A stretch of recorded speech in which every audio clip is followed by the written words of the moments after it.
One of the myths that are out there is that prepping is just irrational. We shouldn't do it. Again, I can click a button, get whatever I want. I can go to Albertsons or Walmart or Costco, whatever, and buy whatever I want to in 65 different flavors. Okay.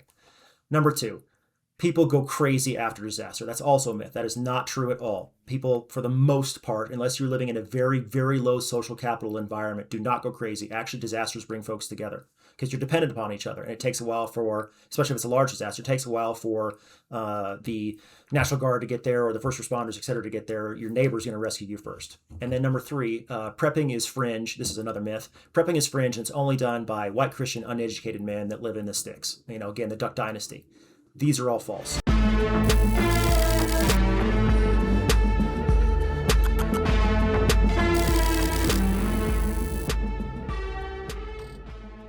Hello and welcome to Urgent Futures, the show that finds signal in the noise. I'm your host, Jesse Damiani. I'm a writer, curator, and professor who's on a continual quest to learn about reality and how it's evolving. Each week, I sit down with leading thinkers whose research, concepts, and questions clarify the chaos, from culture to the cosmos. My guest this week is Chris Ellis. Dr. Chris Ellis is a career Army officer, disaster readiness expert, and lifelong student of how people, communities, and nations prepare for the worst. With over 26 years of military service, including time in combat zones and collaborative work across 5 continents, Chris has seen firsthand what resilience looks like under pressure. Chris holds a Ph.D. in government from Cornell University, along with 4 other advanced degrees covering public policy, military strategy, and international security. His work blends academic insight with boots-on-the-ground experience, tackling big-picture threats like civil unrest, nuclear catastrophe, economic collapse, and even the end of the world. Folks who have followed the channel will know that the subject of preparedness, what you colloquially hear referred to as prepping, is a subject of great importance to me. For a while now, I felt like it was necessary for us to reclaim, normalize, and broaden the notion of prepping away from the stranglehold that the lone survivalist has on the prepper stereotype. The world that is fast emerging is what US military experts have referred to as VUCA, volatile, uncertain, chaotic, and ambiguous. As we learned palpably during the COVID-19 pandemic, there are some disasters that the government just cannot or will not save you from, or even help you recover from. Why not instead weather disasters by embracing the radical potential of our wits, creativity, perseverance, and communities? After I released a rapid response episode sharing these thoughts, Kate Parsons, a friend of mine from the new media art scene, and who it turns out has a vested interest in the subject, introduced me to today's guest, Dr. Chris Ellis. He had a soon-to-be-released book called Resilient Citizens, a book that I'd later get to read in advance of this conversation. And great news for you, the book is available now, and it is an absolute must-read, breaking down the people, perils, and politics of modern preparedness. This is a jam-packed episode. We dive into his definition of a resilient citizen, the history of prepping in the prepper stereotype, the 5 types of resilient citizens, why it's vital to remember that resilience is a mindset, and how to integrate it into your life, as well as personal reflections in his own preparedness journey. This form of preparedness might evoke a very particular stereotype in your mind, but in practice, it's a way of developing self-reliance, new skills, and strong, vibrant communities. I think that's something we should all get behind. So please enjoy this insightful conversation with Dr. Chris Ellis. All right, I am joined today by Dr. Chris Ellis. Chris, thank you for being on Urgent Futures. Thanks so much, Jesse. Glad to be here. So we were introduced by our mutual friend Kate after I did a rapid response talking about the need to reclaim and appropriate the word prepping, which was my armchair relationship to this sort of pop culture idea of like the survivalist, loner, building bunkers, and feeling like we really needed to think about this as a form of interdependence and mutual aid and community care. Little did I know you had already written a book that not only included that idea, but so much more. And so Kate very graciously introduced us. So first of all, I want to show this for viewers and listeners. This book, Resilient Citizens, is out now. Super rich read. To start us off, I feel like we should start at the start. If you could introduce yourself and share a little bit about your work. Sure. So my name's just Chris. Please just call me Chris. I am uh, I don't want to say a disaster preparedness aficionado, but I've been very interested in this from the very beginning. My first disaster, my first memory is actually disaster, 1980, the Mount St. Helens explosion. I just remember from that, when I went outside, I was at my grandparents' house and they told me I had to wear a mask and I couldn't play with gray snow. So that was like like my youngest memory, absolutely. And then later on in life, I joined the military, saw disaster firsthand, saw genocide, saw the horrors of war, and then did a lot of disaster response as well, defense support of civil authorities. I just want to say I'm not here on behalf of the Department of Defense. I'm here on my own personal stance, but really got into these things. And then when I got back from a deployment in 2007 and 2008, my life took a rather marked turn towards academia. I still am in the military, but I went more towards the academic route and kind of bounced back and forth between combat roles and academic roles. And the military has been very gracious to me. I got 4 master's degrees and a Ph.D., all paid for by the Army, and all focused for the most part on disasters. So I look at this thing from a very transdisciplinary fashion. I try to take all these different various disciplines, weave them together into a holistic whole, and then put it out to members of the greater populace, not just in America, but Canada, Mexico, and the rest of the world, to kind of show that this is a very good thing to do if done properly. I don't mind the term preparedness whatsoever. I use the term resilient citizens, and I defend why I use that in the book, but that's kind of just a quick background on me and why I care about this so much. Amazing. Well, let's dive in. Talk to me about resilient citizens. Make your case for resilient citizens. Sure. So no problem. So we'll start very macro and we'll kind of dive into these things. We have been resilient citizens as a species for 6,000 years because we've had to. We've had to prepare for this thing called bears or winter or the tribe next to us that's going to come raid us and take our stuff. So we've been resilient citizens for our entirety. The species and the tribes that weren't resilient citizens died out.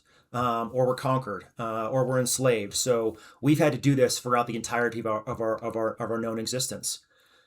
In the Western mindset, though, there was a massive change after World War II. It was shifting before this because we had great economies, we had longer life expectancies, we had ships, going across the world at a faster rate. The age of steam and sail. But World War II kind of broke the mold. And what happened with World War II is that after World War II was complete, we had an American hegemonic power. We had a superpower that had never really happened before at a total global level. We had Britain and other, the Roman Empire, etc., but nothing so much like America was as a superpower. It became a bipolar world later on with the Warsaw Pact versus NATO, but what happened is that we started building like the national highway system. So we started this slow move into the Amazon primification of life, the just-in-time logistics, the Walmarts, etc. Okay. But what that did is it said, I don't need to be prepared for all these things because I can just go click and get whatever I need, or I can go and flick my light switch and I know the light switch is going to be turning on, et cetera, et cetera. And so we slowly moved away from this preparedness mindset because we didn't need to. And we gained efficiencies, which was actually very good. Things were cheaper. We could fly and see our grandparents that were living in Florida now. I mean, blah, blah, blah. All these different things made us a more efficient society, but a less resilient society. Well, things started happening. First of all, the Cold War was won by America. So we went into this, again, a unipolar world for a while. And so everyone was like, yay, great. It's all super. I don't need to be prepared. Life is fantastic. Again, I can just go back to my clicking of getting things that I want on the internet, or just going down to 65 different stores to buy 86 different flavors of peanut butter. Okay, fantastic. There's some goodness to that. But then a few things hit. And the 3 things that preparedness-minded individuals that started roughly in the last 20 years, the 3 top events that they all cite are one of the following.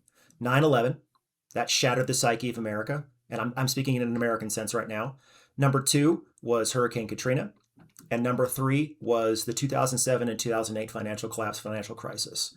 People looked at that and said, okay, efficiency is great, but maybe we went a little bit too far. The problem is that we didn't know how to go back to the way things were prior to World War II. And I'm not saying we have to return to a World War II mindset.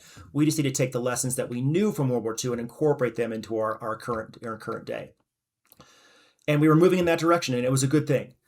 And then doomsday preppers came along from National Geographic, and they started picking the craziest wackos that you could find, just the people that were way off the reservation for the most part, not all.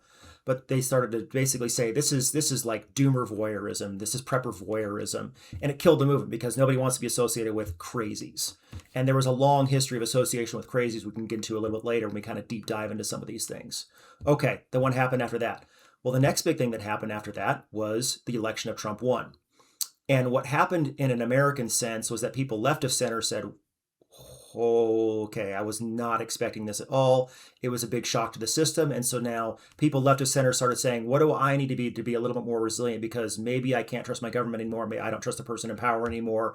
Maybe I need to own guns, things along those lines. And so the shift started to happen on the left. And when that happened, because most journalists are left of center, they started to really get into this and it started to open up again. Great.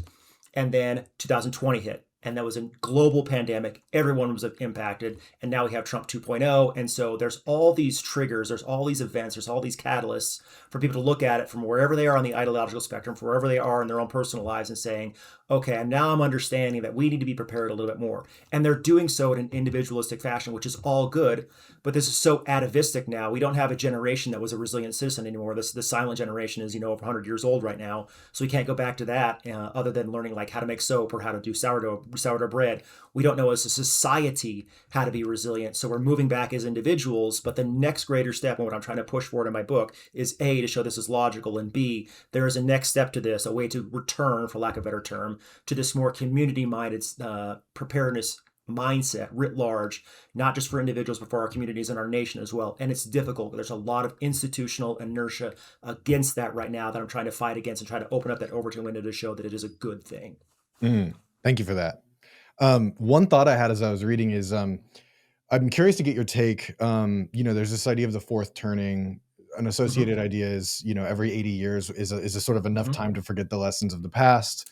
Did you interact with any of that sort of thinking and scholarship? And if you did, was there any, resonance for you and any insights related to this idea that, it's that meme that goes around that's something to the effect of like, strong men create good times create weak men, or no. Yeah. I mean, you get the, I do. Yeah.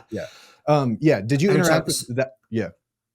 I did. So the fourth turning comes up quite a bit, and it has its value. I do like going back and looking at, scholars before. I like looking at patterns because patterns are one of the only guidance we have to the future. It's kind of like when you invest in stocks, the one thing you look at the most is prior performance, but then they say prior performance does not predict future gains. Well, yes, but if you have nothing to look at, that's a pretty good thing to look at. Okay.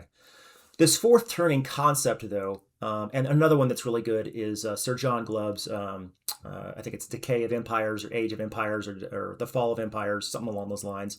That's a fascinating, it's 25-page read, but it's along the same lines. And what I see in this, especially the fourth turning, is that in prior fourth turnings, the pace of change wasn't nearly as fast. And so even on a fourth turn of a fourth generation, we still had quite a bit of those older type things. So in the last kind of great fourth turning was the Great Depression, kind of World War II era. Well, people kind of just went back to the farm. Well, people have been farming for thousands of years. So it wasn't a massive change.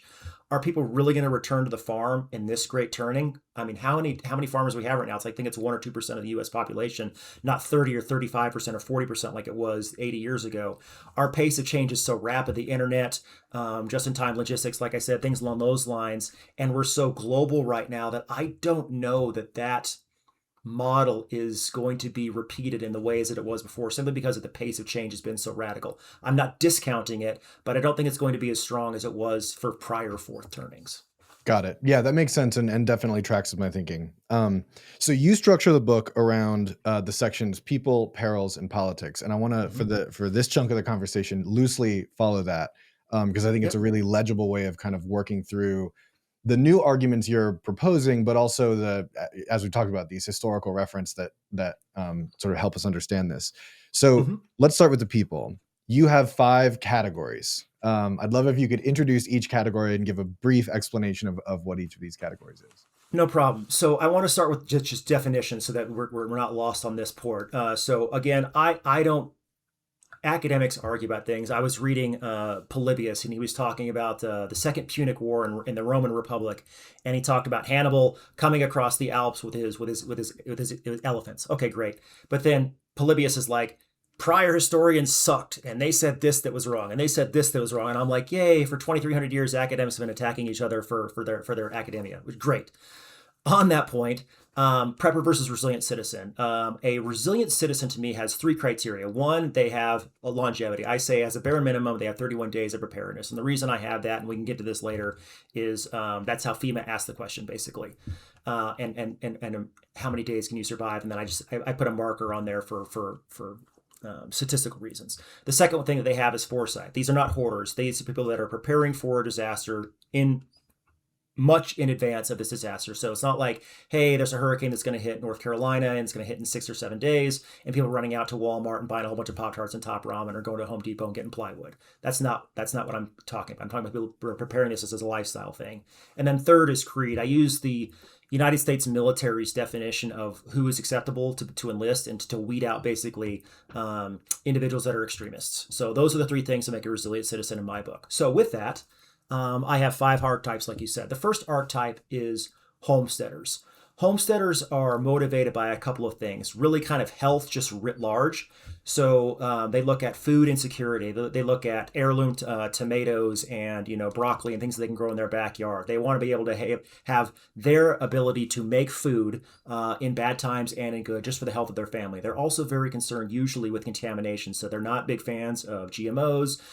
They look at pestilence. They look at pesticides. A lot of them get into beekeeping and things like that. They're very eco-conscious, very friendly to both left and right, but one of the more left acceptable ways to be a prepper or a resilient citizen for sure.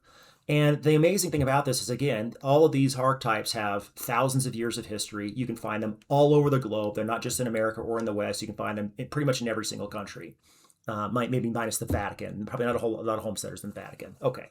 You got me on that one. But there's also been massive breakouts. For example, you can go all the way back into antiquity to find pestilence breaking out, and it was very deadly to live in the cities because the cities had just a ton of pestilence and a ton of ways to spread disease there. Okay. But on a good note story, if you look back, being a homesteader or just being a backyard gardener is exceptionally powerful. We used to have this National War Garden Commission that was started in World War I, and then we know it more along the lines as victory gardens in World War II. In World War II, we had 20 million victory gardens. We had either 1,000 or 10,000 times the number of victory gardens as we did bunkers in the heyday of the 50s and 60s. Great.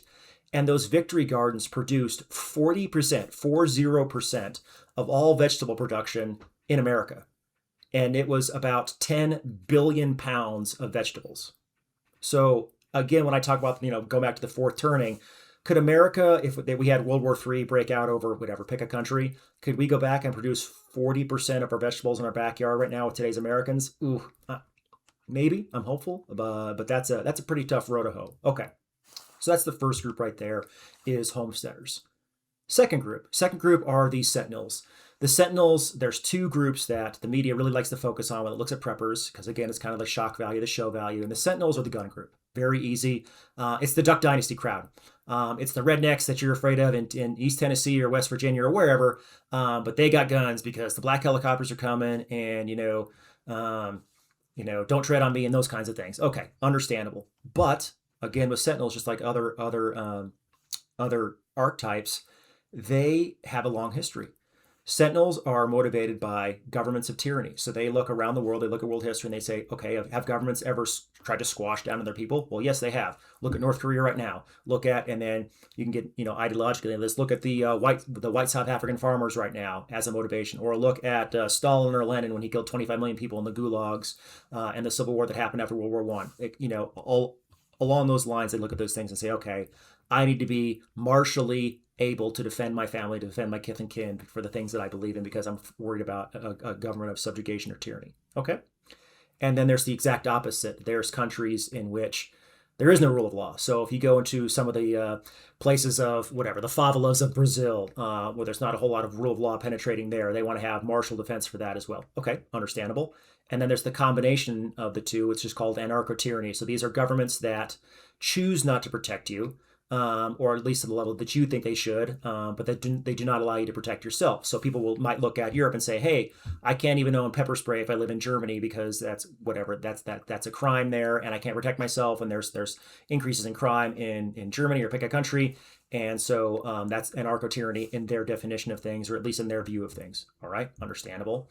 And so once again, you see this motivation of this martial fear that I want to protect myself that way, and I want to be able to say, hey, don't come touch my stuff. Okay, understandable. All right. Group number three. Group number three are the interdependents. These are the ones that I like the most, because these are the individuals that are like, hey, I'm a prepper. I'm a proud prepper. I'm not to tell you about some of the things that I do. And these are the ones that are closest to that return to community that I think is just the most powerful. They might not share everything that they have. They might say, hey, I just want to let you know that if you go past, fence post number 5 and you dig 3 feet deep, that's where you find all my gold and silver. They're probably not that open, but they're still very open about the things that they're doing as far as helping people out when the bad thing happens. And this could be as simple as, hey, I just want to let you know that I own a Ford F-150, and I've got a nice snowplow on the front, and if you need to get snowplowed out for your the big winter storm, I'll take care of you. Or I want to barter with you. I've got apple trees. I'm going to give you my apples, and then if you've got whatever that you're going to give to me for exchange, great, fantastic. They take smaller level disasters and they use them basically as training events for their own personal skills, and also just kind of show the community, hey, these are things we should prepare for based upon the things that are of risk or of hazard to us. So if you're living in a flood prone area, they use the habitual floods. If you're living in areas that are excessive heat kills more people than any other disaster in America. These are the ways we can prepare for those things, et cetera, et cetera. Okay, fine, understand. And then we go to the NOAAs. The NOAAs are the second group that the journalists really like to focus on, because the NOAAs are usually very high net worth, and a bunker, which is what sets apart NOAAs, is something that's very visual. I can go and I can see this person's bunker, and I can see their storehouse of stuff, and their number 10 cans, and their pails, and their guns, and their HEPA filters, and their nuclear filters, nuclear air filters, etc. And I can look at all those things, and it's rich, and here's a person who's a multimillionaire, and they allow me to kind of peer past the visage of things that they have, and it's just nice to see. And there's lots of places that are like up there that are kind of pie in the sky as well. There's this thing called the Opidium or something along those lines they're trying to build right now in Europe. I don't think it ever kicked off, but I guess allegedly Kim Kardashian has a bunker now. Mark Zuckerberg's got a bunker in Kauai, things along those lines. If you have an individual bunker, that itself by itself doesn't make you a NOAA. There has to be some sort of community aspect to it. So I look at places like Survival Condo in Kansas. I look at places like Vivos X Point in South Dakota. Those are things I look at.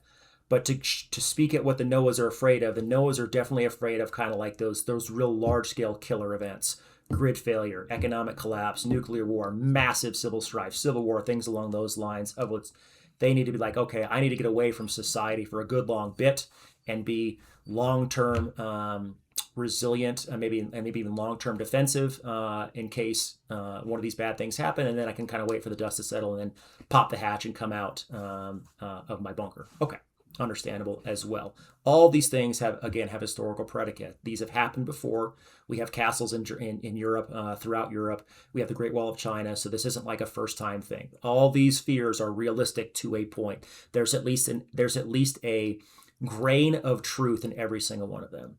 And then the final group is the faithful. The easiest way to differentiate the NOAAs versus the faithful is this: the NOAAs are afraid of the big event that may happen or has happened in the past and this may repeat, and they're looking at saving their skins. The faithful are looking at saving their souls. The faithful believe in a kind of end times event, return of the Antichrist, something along those lines, that they may be able to survive through for a while longer. So that's what they're prepared for, to go through that period of tribulation.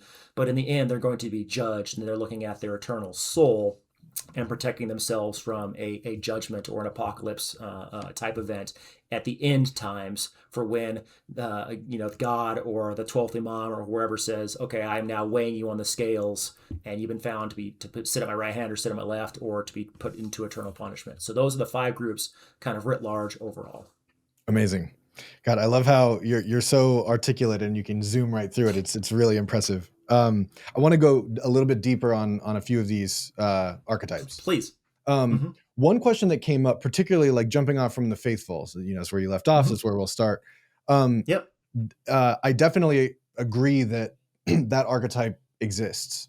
One question that I had that I didn't feel like the book got into was this question of the eschatological dimensions of folks who are working toward ultimately saving their soul more than their earthly existence. Mm-hmm. And there is an ongoing argument about some of the political activity of those who are faithful on the right that potentially is bringing about end times type activities. Accelerationist, basically. Exactly. Okay. What's your sense? Let's start kind of open there. Like, what's your sense of that dimension of the faithful? Would that discount them from being included in the faithful? How do you see them fitting in? So let's dive into theology writ large, theology, eschatology, etc. So for all the sensitive viewers out there, we're going to discuss things. Okay, here we go. So religion is exceptionally important. It's been important to every single society that has ever existed. So you can go into Hinduism, look at the Kali Yuga, the age of darkness that's going to come, and there's a billion people that ascribe to Hinduism or more. You have an entire subcontinent that's ascribed to this. You've got the Middle East and the Muslims looking at the 12th Imam, the Mahdi, the return, okay, and their motivations for that. You have the Christians, and there's various beliefs of Christians. Are you a pre-tribulationist, a post-tribulationist? Do you believe in the rapture? You don't believe in the rapture? So when I say Christianity, I mean I'm painting a very, very broad stroke here. I'm not saying. Let's talk specifically about the Methodists, and specifically about the Methodists who live in Connecticut, because it does get down here to some definite to schisms. But to your point, though, in Christian theology, God calls Christians to be stewards of the earth. And Christians have been looking for the return of Jesus since the New Testament times, the early New Testament times, to the point where the early apostles were like, keep your job, keep doing about your day job. No one knows the time or the hour that God's going to come back. So keep doing what you're doing. But the time is near. Again, that we're in the end times kind of writ large, as far as if you believe that the earth is just 6,000 years old. Jesus came when it was roughly 4,000 years old. If we're less than 4,000 years away, then we're in the second half, or maybe in the last 10%, and the last 20% of this time frame. But the people who are trying to quote unquote bring about the apocalypse are wrong. God works. Again, in Christian theology, God works on his own time. And so individuals that are rushing to kind of bang the close are not, in my opinion, working in a way that is consistent with what the Christian teachings say. So if you are trying to make the world bad to hasten the return of Christ, that is wrong in my book, theologically wrong.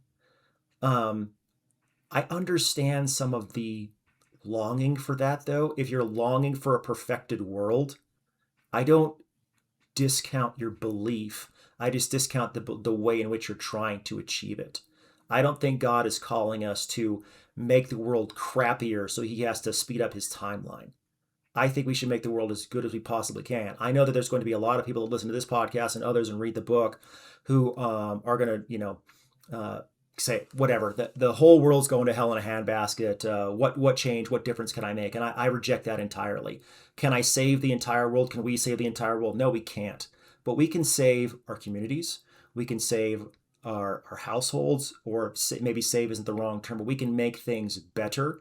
And if we have a changed mindset that is growth oriented, that is communally oriented, that is focused on this more perfect world, if you want to use the Christian theology in a Christian sense, then that is a good thing. Christianity's done wonderful things for the world, and so let's tag on to some of those positive things. It's a common criticism that you give, though, and I'll give one more example, and then I'll be done on this one. People who are like, you know what, I don't really need to be environmentally minded because, again, Jesus is going to return like in the next 10 years, 10, 15, 20 years. So zippity-doo-dah if I litter, or zippity-doo-dah if I use pesticides, or zippity-doo-dah if I don't do X, Y, or Z to make the world a better place because Jesus is coming anyways. Why should I do my part? And I reject that categorically. We see a lot of negative environmental effects from that attitude. Christ, again, in Christian theology, mandated we be stewards of his creation. So if I was the steward of someone else's house or their landscape, and I trashed the place, and the boss came back and the owner came back, he'd be pretty within his rights to be angry at me because I trashed the place. So long answer, maybe a little bit rambling, but there you go. Not rambling at all. A follow-up question, thinking about the faithful. And I'd love if you could share. There's a fascinating case study in Mormonism. So I'd love if you could talk about Mhm. the ways that Mormonism as a faith has fostered a kind of faithful and stewardship kind of way of approaching these ideas. But a connected question is for folks who are operating in stewardship of the earth and Mhm. identify, they Mhm. see themselves as a faithful. Mhm. What is your advice to them on how to communicate with folks who maybe identify more as accelerationists who think we need to bring about the rapture. We need to speed up God's timeline. Yeah. I mean, okay, I'll do the first one first because that's a little bit easier. So Mormonism, the Mormons as part of their stricture, just like you have Catholicism and Protestantism and Methodists and evangelicals, etc. And they each all have their doctrine. And their tenets of faith. Okay. With the Mormons, as part of their faith, they have a built-in way to basically enforce this. They have, for lack of a better term, an individual that kind of goes around and says, "Okay, it's your yearly checkup. Show me your 1 year of preps for your family." And it's like a checklisted thing. Do you want to be in good standing with the church? Yes, I do. Okay, well, here's our tenets. One of our tenets is preparedness. Let me see your stuff. And then within that, they also have, hey, I'm going to have you be the communications expert. So not only do you have your 1 year stuff, but you also have the ham radio. So go get your ham radio's license, or you have the satellite phones, or you have the whatever. Hey, you're going to be the medical specialist because you're already working as a doctor or a nurse or a practitioner or whatever. You're going to be the medical individual. So they really, I mean, absolutely, they're the gold standard right now for preparedness as a community. And they're not just like all shoved into Utah, although there's tons of them in Utah, but wherever they go, it's pretty obvious. It's kind of funny. I was listening to a podcast the other day that was talking about this, and he says he was a firefighter, worked with fire, and he goes, "I always knew where the Mormons were because as the fires were going, I could hear the number 10 cans blowing up in their basement." I'm like, oh, okay.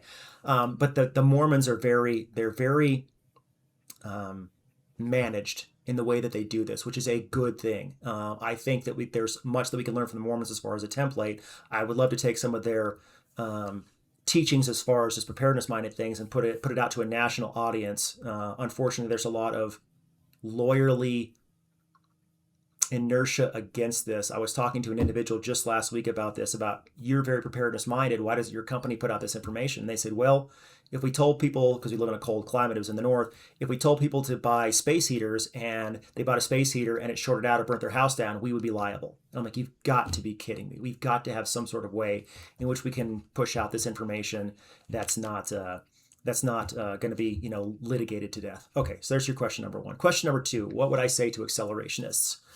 This would be like saying, there's going to be some hard knocks in life, so I'm going to beat my kids. Like, wait, what? Yeah, well, my kid might get in a fight one of these days, or he might have a bully at school, or he might have somebody that calls him a bad name when he's in college, or he might get in a bar fight when he's in the 25. So I'm gonna beat my kid so they know what it feels like to get punched a lot. I don't like that mindset at all. I would rather teach my children through positive examples, showing from my faults, showing through my failures, showing through my successes, and saying, hey, here's a better way to live life. Hey, son, just to let you know, you may have to defend yourself in these following ways. So let's go through that. Let's learn Krav Maga. Let's learn Tai Chi. Let's learn what these martial defenses. Let's go out and shoot the guns, etc. But I wouldn't beat my child as in a way to instill stoicism in him. So I guess that's again, I don't like this mindset of we're going to hasten the return of Christ or the Mahdi or whatever because we're going to make the world a bad place, as if we're going to change things. Like God's going to wake up one day and be like, oh man, I didn't think world was going to be as bad as it was today, but it sure is because Billy down there is setting fires in California. That's not how it works. Mm.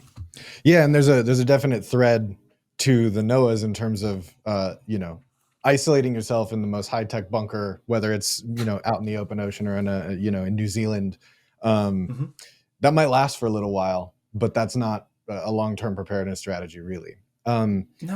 Leaving them aside because they're kind of the obvious punching bag of the archetypes. At least if you're a normative person who doesn't have obscene wealth.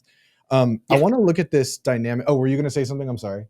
Let me just add just one thing into that. There is one community that I'm watching right now that's Noah-ish, and it's California Forever. It's this, I don't know if you've heard about this at all, but it's just north of San Francisco. They bought up this great swath of land. They've raised almost $1 billion for this. They're going to build this community out there. And I'm watching this with great interest because they really are trying to build an actual, no kidding, community, one that is great if you want to bike places or use public transportation, but is also close to nature, that integrates things multi-generationally. They want to have ballparks and then industry as well. So I'm watching to see if this can be done, built from the ground up in a way that mimics what was very successful in the past. Let's, take Europe. The quintessential towns you go into Europe that are just picturesque, and you walk them and like, oh my gosh, why can't we have this in America? I want to see if they can build that and actually have it be successful. The way it looks right now, and this is not a harsh criticism, but it's a concern, is it looks like they're building the structure of something without the soul.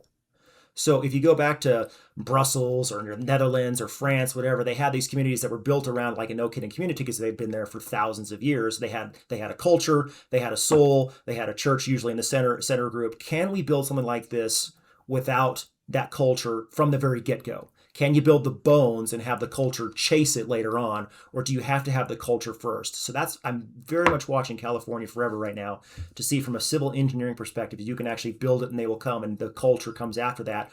Or my fear is that they're going to build this thing, it's going to be great, and it's going to be just more along the lines of something that doesn't nurture your internal need for that fifth dimension of spirituality, and it's just the trappings of things without the soul behind it. I don't know which is going to happen, but I'm watching that with great interest right now for sure. I appreciate that. I'm also watching it with great interest, and I would maybe echo your concern and extend it, which is San Francisco is already a city that has a lot of the traits of cities in Europe. It is it's famously 7x7. It's 7 square miles. Beautiful architecture. It's a very walkable city as needed. It doesn't have amazing public transit, but it has sufficient public transit. And the idea of building it from the ground up in the vicinity of San Francisco, when instead you could invest more thoroughly in the city that you live in, it seems to me to be the kind of Band-Aid techno-fix approach. And where I totally share your criticism and again, maybe extended is I have a hard time imagining ensouling a city that by design is only for one economic class. So, TBD is, I guess, my response. Yeah, right. Picked it up and put it in Detroit and revitalize that town. Yeah, totally. But go ahead. Yeah, we kind of sidetracked a little bit, but it is. Resiliency is not just this. It's not this linear line. You have to take this step and then this step and then this step. There's many ways to kind of get to Rome in this right now, and so I'm kind of just seeing let 1,000 flowers bloom and see which one is successful. Absolutely, and that makes total sense with your work. So the next category I wanted to get to actually touches on the homesteaders and the interdependents. And like you, as I said at the top of the chat, interdependents are obviously where I see myself, and I also think is holds the most promise long term as we look at the polycrisis. I think the average person is going to look at each of those categories and say, that sounds great, but that's not enough. Like homesteaders by design are a little bit more isolated from community, and interdependents lack maybe the geographical footprint to self-sustain. How are you thinking about those critiques of those two groups and the ways that they might interact with each other to actually achieve broad scale preparedness? Okay, so I'll slip you $5 later on for asking like the perfect question. I've been in the military for 26 years. My retirement paperwork is in, and so it's now I have drug my wife all over literally the world. I've lived in 7 different countries. She's lived in several. We've moved every 2 years for about the last 12 years, and it's rough. It's very rough. We've had some phenomenal communities we've lived in. The last one we lived in Hawaii was just probably one of the best, if not the best, hands down. We just had a great group of neighbors. We're very involved in just about everything there. So, how do you build that little paradise for yourself on Earth? This is a great example of, going back to earlier on, make your little world a little bit better. That's what you can do, almost like Jordan Peterson. Make your bed first. Okay. We want to be homesteaders, but not in the way in which a lot of homesteaders operate, which is I don't want to have 75 acres and be me and my wife until we're 90 years old. That's not what I want, because you can't keep up a property like that. It's difficult. What I want to have is my own little community of places where I can have my chickens, places where my wife can have her bees, and places we can have an orchard, and places where I can share the fruit of what we've gathered. But the key word there is share. I want to have multiple people living, and I'm not trying to build, a Branch Davidian complex. That's not what I'm saying at all. But we have become so atomized as a country. This goes back to World War II. All the GIs came back from World War II and they started to build these towns everywhere so everybody could have their little, quarter-acre plot and their white picket fence. And there was some goodness in that because they had to have something for these folks. Otherwise, there'd be riots, and there was massive inflation. There's a lot of reasons. You go back to the Truman administration, look at the things that he struggled with. There was massive inflation back then. So I understand why it was done. But what it did, along with our civil defense things, is we just atomized things. We said, okay, you and your household, you prepare for yourself, and kind of that's it.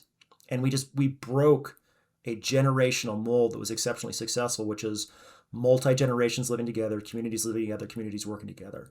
So if I could merge homesteading with interdependence, that's and for me personally, as a member of the faithful, for sure, because that's how I started my preparedness journey, having that soul in it, that I'm going to say, we're going to work creation. We're going to work this land. We're going to do regenerative agriculture. We're going to make it bountiful. We're not just going to live, we're going to thrive. And not just for us, but for the community, for in perpetuity. I want to plant trees that my grandchildren swing underneath years after I'm gone. I want to be buried in a place in which my grandchildren are also going to be buried. I want to have that connection to the land that I did see when I was living in Europe, that I did see when I was living in the Middle East, that long-term connection to a place. That's what I'm driving towards. I've moved around for 26 years. I'm ready to settle down. And I think that model can be incredibly successful, but people have to see it. They have to be shown it. Kind of like when Steve Jobs said, if you were to ask Ford what people wanted, they would have said a faster horse. And there's some truth to that. Steve Jobs is like, I'm going to show you this thing, whatever this iPod, and you're going to want it. And you're like, man, I do want that iPod. Okay, I want to show people that we can do this in a way that is very beneficial. I would love to find a NOAA benefactor, for lack of a better term, and say, hey, instead of spending $15 million on your own private little oasis and spending all this gads of money on ex-special forces guys to guard your stuff and it just be just you, give that money to me. Let me build you a small-scale community that's 400 people or so. And you can be the Duke of the castle and you can have the biggest frickin' mansion that you want in that place, but I'll give you the trappings that you need. I'll find the dentist. I'll find the nurse practitioner. I'll find the midwife. I'll find the people who are going to be our beekeepers and our farriers and our ranchers, etc. But I'll build you that small community. Again, I don't want to tear down virgin land to do this. I'll find it in a place that is mutually beneficial, but I'll build that for you. So rich benefactors, that's what I want to do for you folks, to show the world, hey, this is how it can be done. I'm not going to build a 400,000 California forever thing. It's just too large, but I'll build it on the smaller scale, about 40 or so families, 100 families approximately. There's a nice sweet spot there on the edge of town, but still part of a community, part of a larger community, not in the middle of nowhere. That's what I would like to do in the future. I want to showcase that we can actually do this in a way that is incredibly beneficial to folks and it meets the entirety of their needs: social, physical, intellectual, emotional, and spiritual. Well, yeah. Noahs, you heard it here first. Well, probably not first, but you heard it here. Get to it. Yeah. Fund Chris's initiative. Okay, so we spent some time talking about the archetypes, and I could spend a lot more time, but of course I want to keep the momentum in all the other great stuff in this book. One thing that hopefully is clear to folks by now is that there isn't this one clear idea of what a resilient citizen is, and therefore the earlier notion of the prepper, one sort of idea. And one way, and you sort of self-describe this as like the boring chapter, where you break down the demographic data about who's already doing this. And while I don't want to task you with relitigating every piece of that data, I'd love if you could share the sort of broad takeaway you had in encountering that data about misconceptions that exist around the sort of demographic information.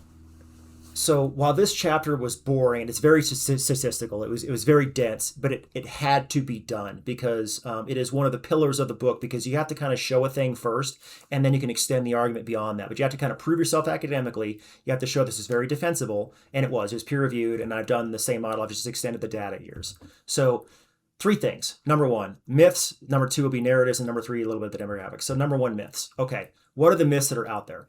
One of the myths that are out there is that prepping is just irrational. We shouldn't do it. Again, I can click a button, get whatever I want. I can go to Albertsons or Walmart or Costco, whatever, and buy whatever I want to in 65 different flavors. Okay. Number 2, people go crazy after disaster. That's also a myth. That is not true at all. People, for the most part, unless you're living in a very, very low social capital environment, do not go crazy. Actually, disasters bring folks together. because you're dependent upon each other. And it takes a while for, especially if it's a large disaster, it takes a while for the National Guard to get there or the first responders, et cetera, to get there. Your neighbor's going to rescue you first. And then number three, prepping is fringe. This is another myth. Prepping is fringe, and it's only done by white Christian uneducated men that live in the sticks. Again, the Duck Dynasty. These are all false. So there's three of the myths that I just want to absolutely shatter. And I had to do that academically and statistically first. Narratives. And then I'll get to the statistics. Narratives are this. For the last 50 years, and there's a reason for this, there's been what I call the dominant narrative. The dominant narrative kicked off in the mid-70s. It was birthed, it was midwifed because of America's false way in which we push civil defense down to the populace in a wrong way. We can get to that later on when we talk about the history and the politics. But it solidified, this negative mindset of preppers solidified in the 80s. Then it was survivalists and extremists and cult members and, things like that. Church of Universal Triumphant in Montana, the Hail Bop crowd, the people drinking Kool-Aid down in Jonestown, et cetera. There was a lot of negativity on this. The Ted Kaczynskis, the David Koresh's, et cetera. And people just infatuated with guns and doomsdays and cheering for the apocalypse, accelerating the apocalypse, because when the apocalypse came, white men would be ascendant again and our masculinity would shine and the women would know their place and stay in the kitchen and be pregnant. And this is a dominant narrative. It's just false, just absolutely historically false. Challengers, and I'm very thankful for the challengers that come before me. Challengers chipped away at these narratives a little bit at a time, little bit at a time. I just took a lot of that data and just coalesced it together.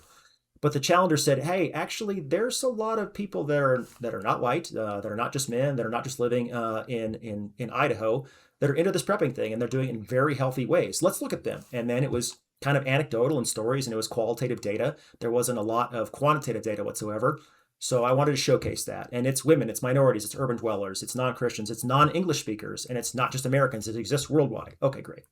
So there's the narrative that I worked at, and I built on those challengers. For the demographics, this is what we see. I get all of my data from the National Household Survey from the Federal Emergency Management Agency, which went out and did surveys starting in 2017 is when they started publicly releasing this stuff. 2017 was the first year in which they publicly released their NHS data. And I studied it all the way through 2023 and every single year. And they asked everyone across all of America. It was a very representative sample, which is hugely important. They asked people that were in different territories, so the U.S. Virgin Islands, Puerto Rico, American Samoa, Hawaii, etc. Went all across the world, or all across America, to include its territories, Alaska, etc. And this is what we find. We find that in the first year that this was released, or studied, I should say, and again, FEMA was not looking for preppers at all. I was using their data to find these preppers. There's about 9.6 million people that could say they last for 31 days or more at home without publicly provided power, water, or transportation. Great. It's as good as a measure of any, because I can take that and pick it up and go put it in Russia and ask the exact same question in Russia or France or Portugal or Brazil or Uruguay. Okay. 9.6 million in 2017. It goes up. COVID hits, and it was increasing. There was a nice jump right after COVID, which makes sense. And then it kind of bounced for a while. Why it bounced, I'm still playing with. I have my theory, but I can't say definitively why it bounced. 2023 was the last year. They did this survey in 2024, but they never released it. A new administration came in. They were going to release it in May. They only released the executive summary, so I can't look at the data in 2024. So that's why I have to stop in 2023. Okay, but what did we find when I looked at the data for those 7 years? I found that the number of women that are prepping is increasing. I found that the number of individuals that were non-white was exceptionally large. 25% of individuals are non-white, which is phenomenal. Around just under 10% did not speak English as their primary language at home. Education levels were nearly identical between the resilient citizens and the non-resilient citizens. They were good neighbors. They, instead of this thing of, hey, you're on your own when the disaster happens, actually resilient citizens like, no, we're going to take care of our neighbors as well, because our neighbors' success is very important to our success as well. They did have a slightly higher level of income. It wasn't massive, which might be a function of age, because resilient citizens tend to be a little bit older. There is the statistics that's been bandied around for about the last month or so about the age of the first-time home buyer being 40 years old right now. So I can understand that. If you have more disposable income, if you're of an older generation and you have that money you can spend on, your beans, bullets, and Band-Aids, that makes sense. Okay. But then I also found that about 60% of them lived in an urban area. This was not something that FEMA looked at. FEMA gave their zip code only.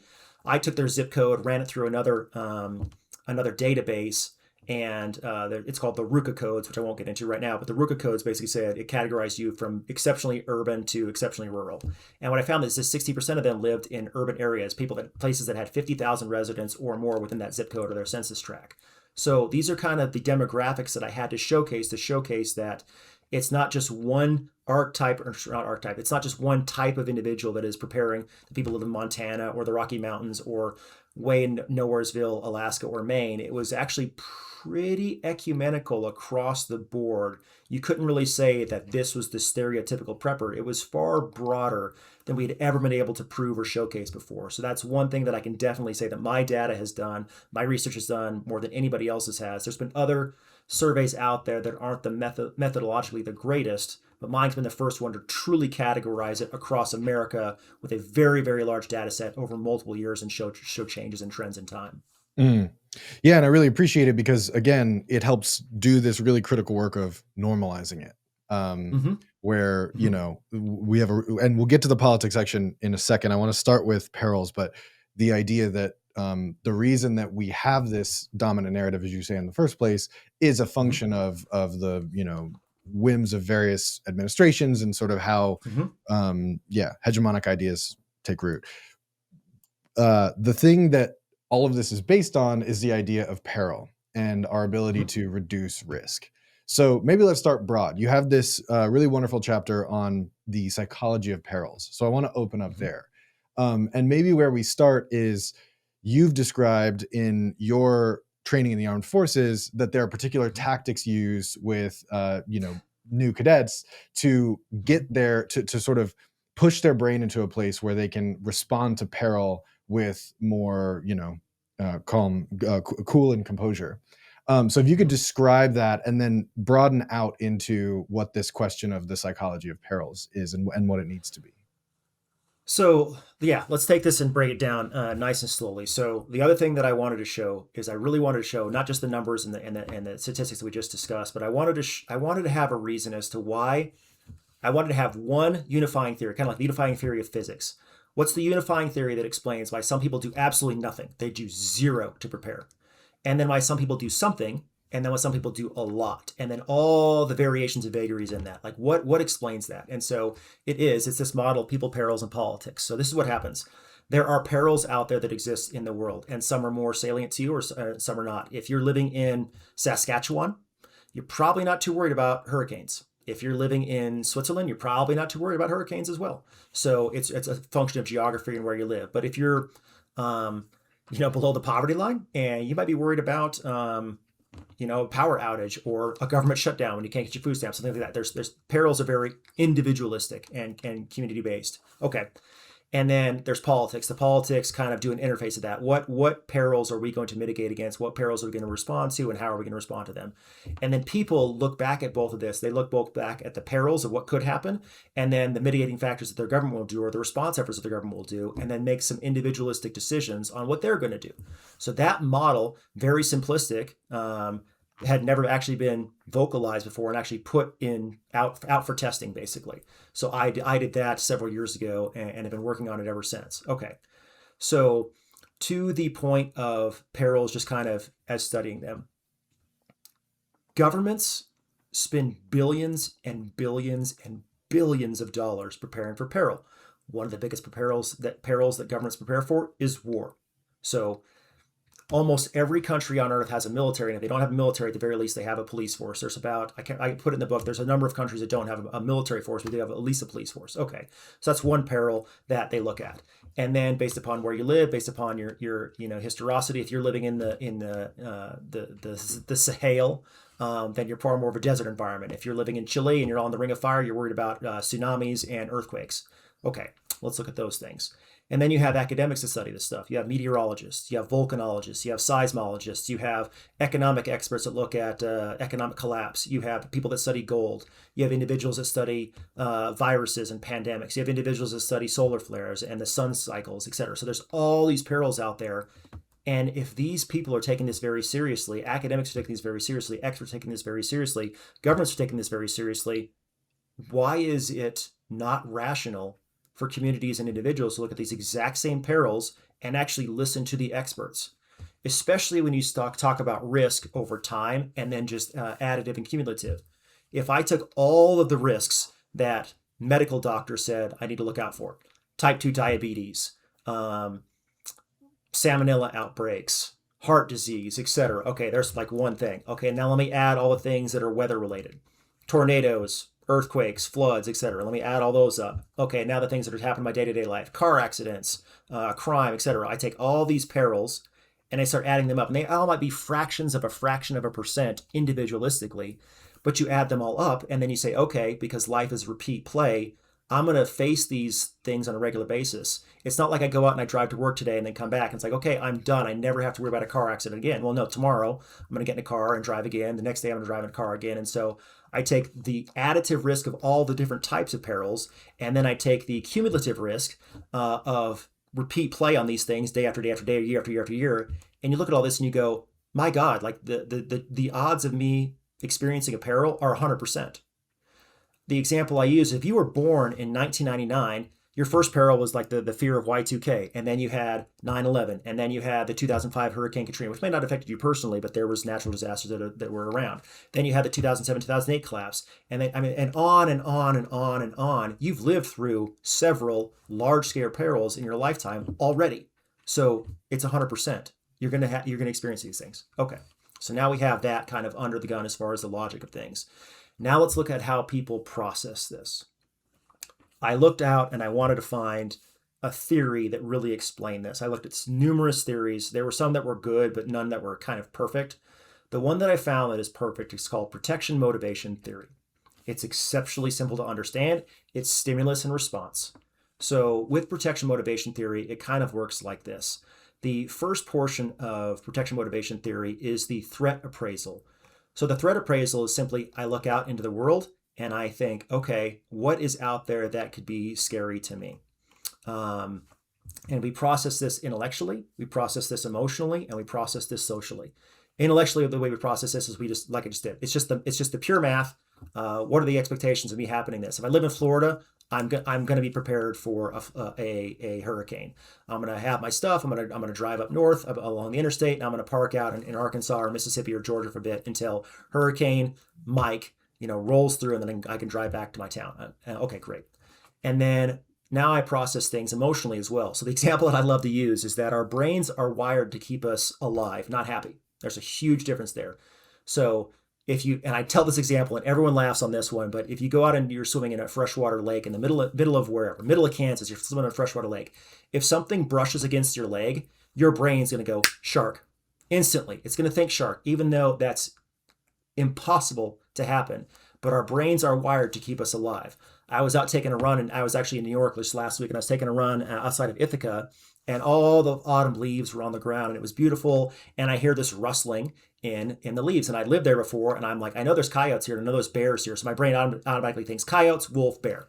And it wasn't. It was squirrels. And every time I heard that as I was running, I'm like, I know it's a squirrel. I know it's a squirrel. My brain is trying to keep me alive.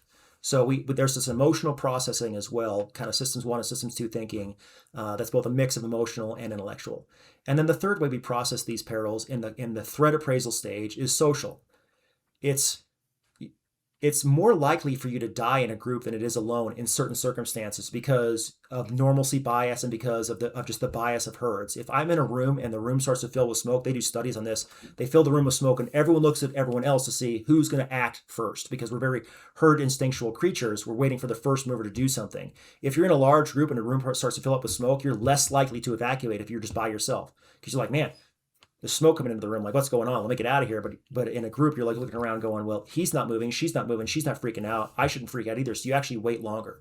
So this is one of the ways in which our brains process all of this stuff. Okay. That's understandable. That's logical. And there's a host of other ways that are in the book that I talk about, Paul Slovic and Nassim Taleb and ensemble theory and things like that. I get far more deeper into those things, but that's kind of how our brain initially processes all this. Understandable. All right. And then the second portion of this is the coping appraisal. So the coping appraisal is actually the more powerful of the two. It's okay, now that I have recognized accurately or inaccurately the threat that's out there, what am I going to do about it? Man, I like preaching on this one because we have become so, we've the concept is called learned helplessness. We basically taught ourselves to be passive in so many things.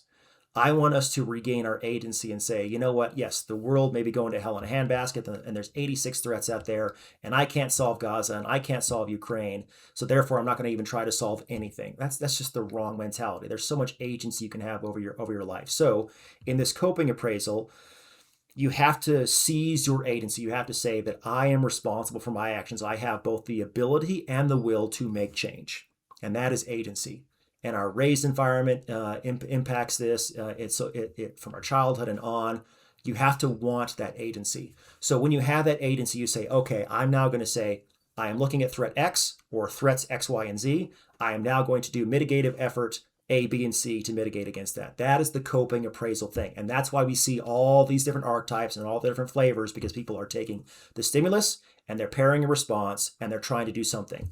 Most preppers that I see, most resilient citizens that I see had some sort of catalyst that kicked them off, or it was just their way of life. They grew up in Wyoming and they were a rancher for their entire lives. They have something that kicks this off, and they start in one of those 5 archetypes. And then as they get more experience and as they have the ability to make those changes, they actually broaden out into multiple of the different archetypes. It's very rare for me to see a resilient citizen have just one archetype. Maybe if they're young, but not somebody who's been doing this for a while. They usually branch out into the other ones. So that's how protection motivation theory works.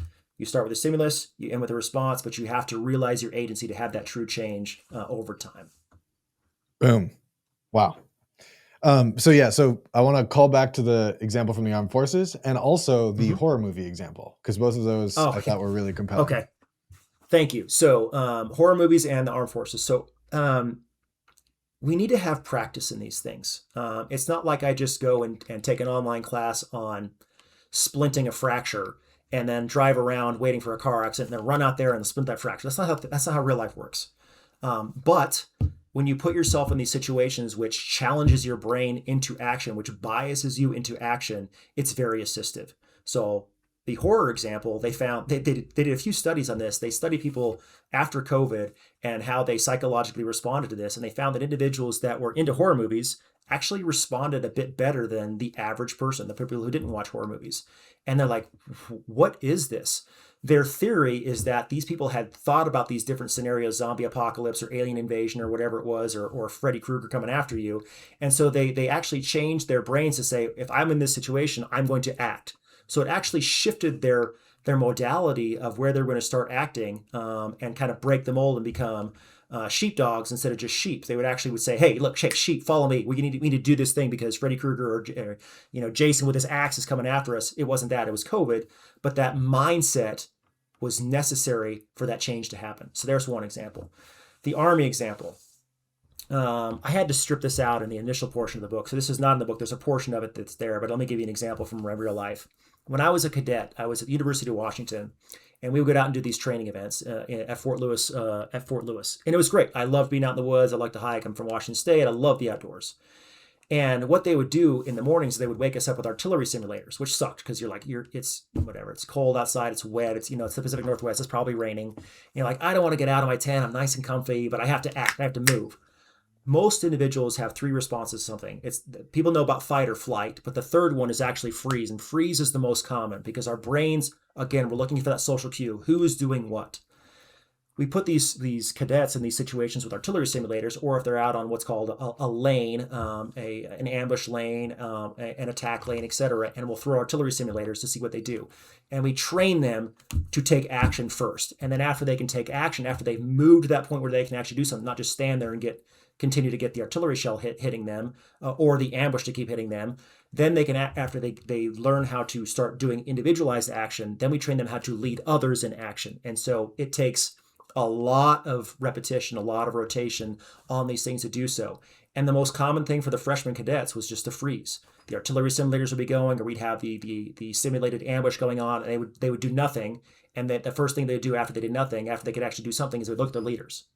And then their leaders are like shouting at them and yelling at them and cussing at them to do something that was necessary for them to start taking action. And then after they did it a few times, they didn't need to get yelled at or cussed at anymore because they would go and take the action on their own. We did the same thing. We started training for Iraq or Afghanistan or Kosovo. We do reactive contact drills on a regular basis. One of the things you need to do if you're in an ambush, and it sounds counterintuitive, but instead of running away, you actually have to run towards danger, because that's the best way to get out of an ambush. A bullet will fly for hundreds of yards, but if a near ambush is happening within 30, 40, 50 feet, the best thing to do is throw grenades at the enemy and then charge towards them to take out that threat. Otherwise, if you run away, they're just going to pick you off as you run, because they can shoot you for minutes as you're running away. Extreme scenario, yes. Am I saying that we need to take a whole bunch of folks in New York or California or Los Angeles and take them out to the woods and throw artillery simulators at them? I'm not saying that it'd be at all. It'd be a funny Netflix show, but we're not going to do that. What we should do, however, is say, hey, we're going to train you. We're going to put you in these circumstances in which your fight or flight and freeze trigger goes off. I'm going to take you out and do some combatives. I'm going to go and put you in a nice pad. I'm going to put some gloves on, and I'm going to punch you in the face. And the first thing you're going to do is just like, you're going to shell shock for a bit. And then I'm going to hit you again. And then I'm going to say, in these circumstances, I want you to do this. Or I'm going to practice, hey, we're going to do a simulated mugging. I'm going to come from behind you. I'm going to stick a plastic gun in your kidney and say, give me your wallet, or give me your purse, or whatever. And I'm going to train your body how to react in those scenarios so you can do something. Hey, let's put you through this other scenario. Let's put you through this other scenario. Hey, let's put you through this other scenario. Let's go do cold water training, cold water immersion. What's nice about resiliency is that there's so many different stimuli in which you can do that has generalized positive effects. Going out and running a marathon or training for a marathon might actually make you far more resilient in something entirely different, like mental fortitude. Going out and doing cold water immersion might make you far more resilient in something that you never experienced or thought that it would, and changes the way you operate and changes the way that you can do things. And then when you become more comfortable, you start to share it. And then others look at you and go, man, you're really cool under pressure. What are you doing that makes you have this ability to act under pressure? Well, I do this, this, and this. Okay, well, what got you there? Well, I did these things. Well, you seem like a rational person. And then it expands and goes out. But we need those leaders in the different communities and their different tribes to showcase that. Otherwise, everyone's just going to look towards the control, whoever's going to tell me what to do, and they're going to follow that person, be it a government official, be it a person of their tribe, be it a pastor of their church, etc. But they're going to look to that authority figure to just, hey, I don't know what to do, tell me what to do. And I want to power these things down more at the community and individual level so they can do actions at their level to be resilient. Mm.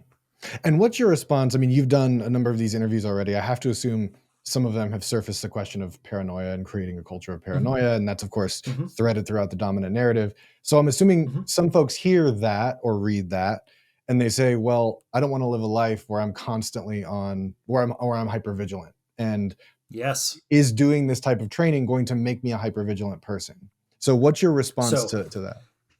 No, this is really critically important. I'm glad you asked. What I tell folks is this.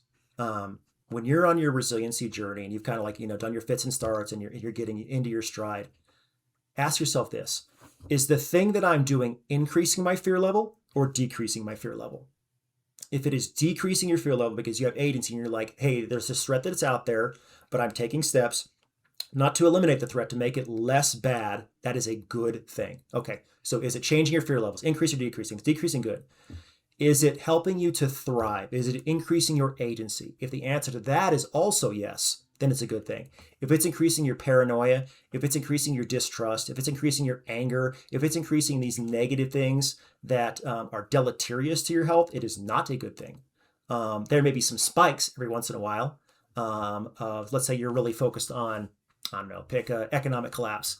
And you click on whatever CNBC News and you look at gold prices, and gold prices are sharp to 45, and you're like, oh man, here it comes, silver's going to be next. Let me go buy a whole bunch of silver. And you start going paranoid, or this bad thing X. Oh, Zohran Mamdani just got elected the mayor of New York City. Like, well, it's time for us to bug out. We need to get out of here.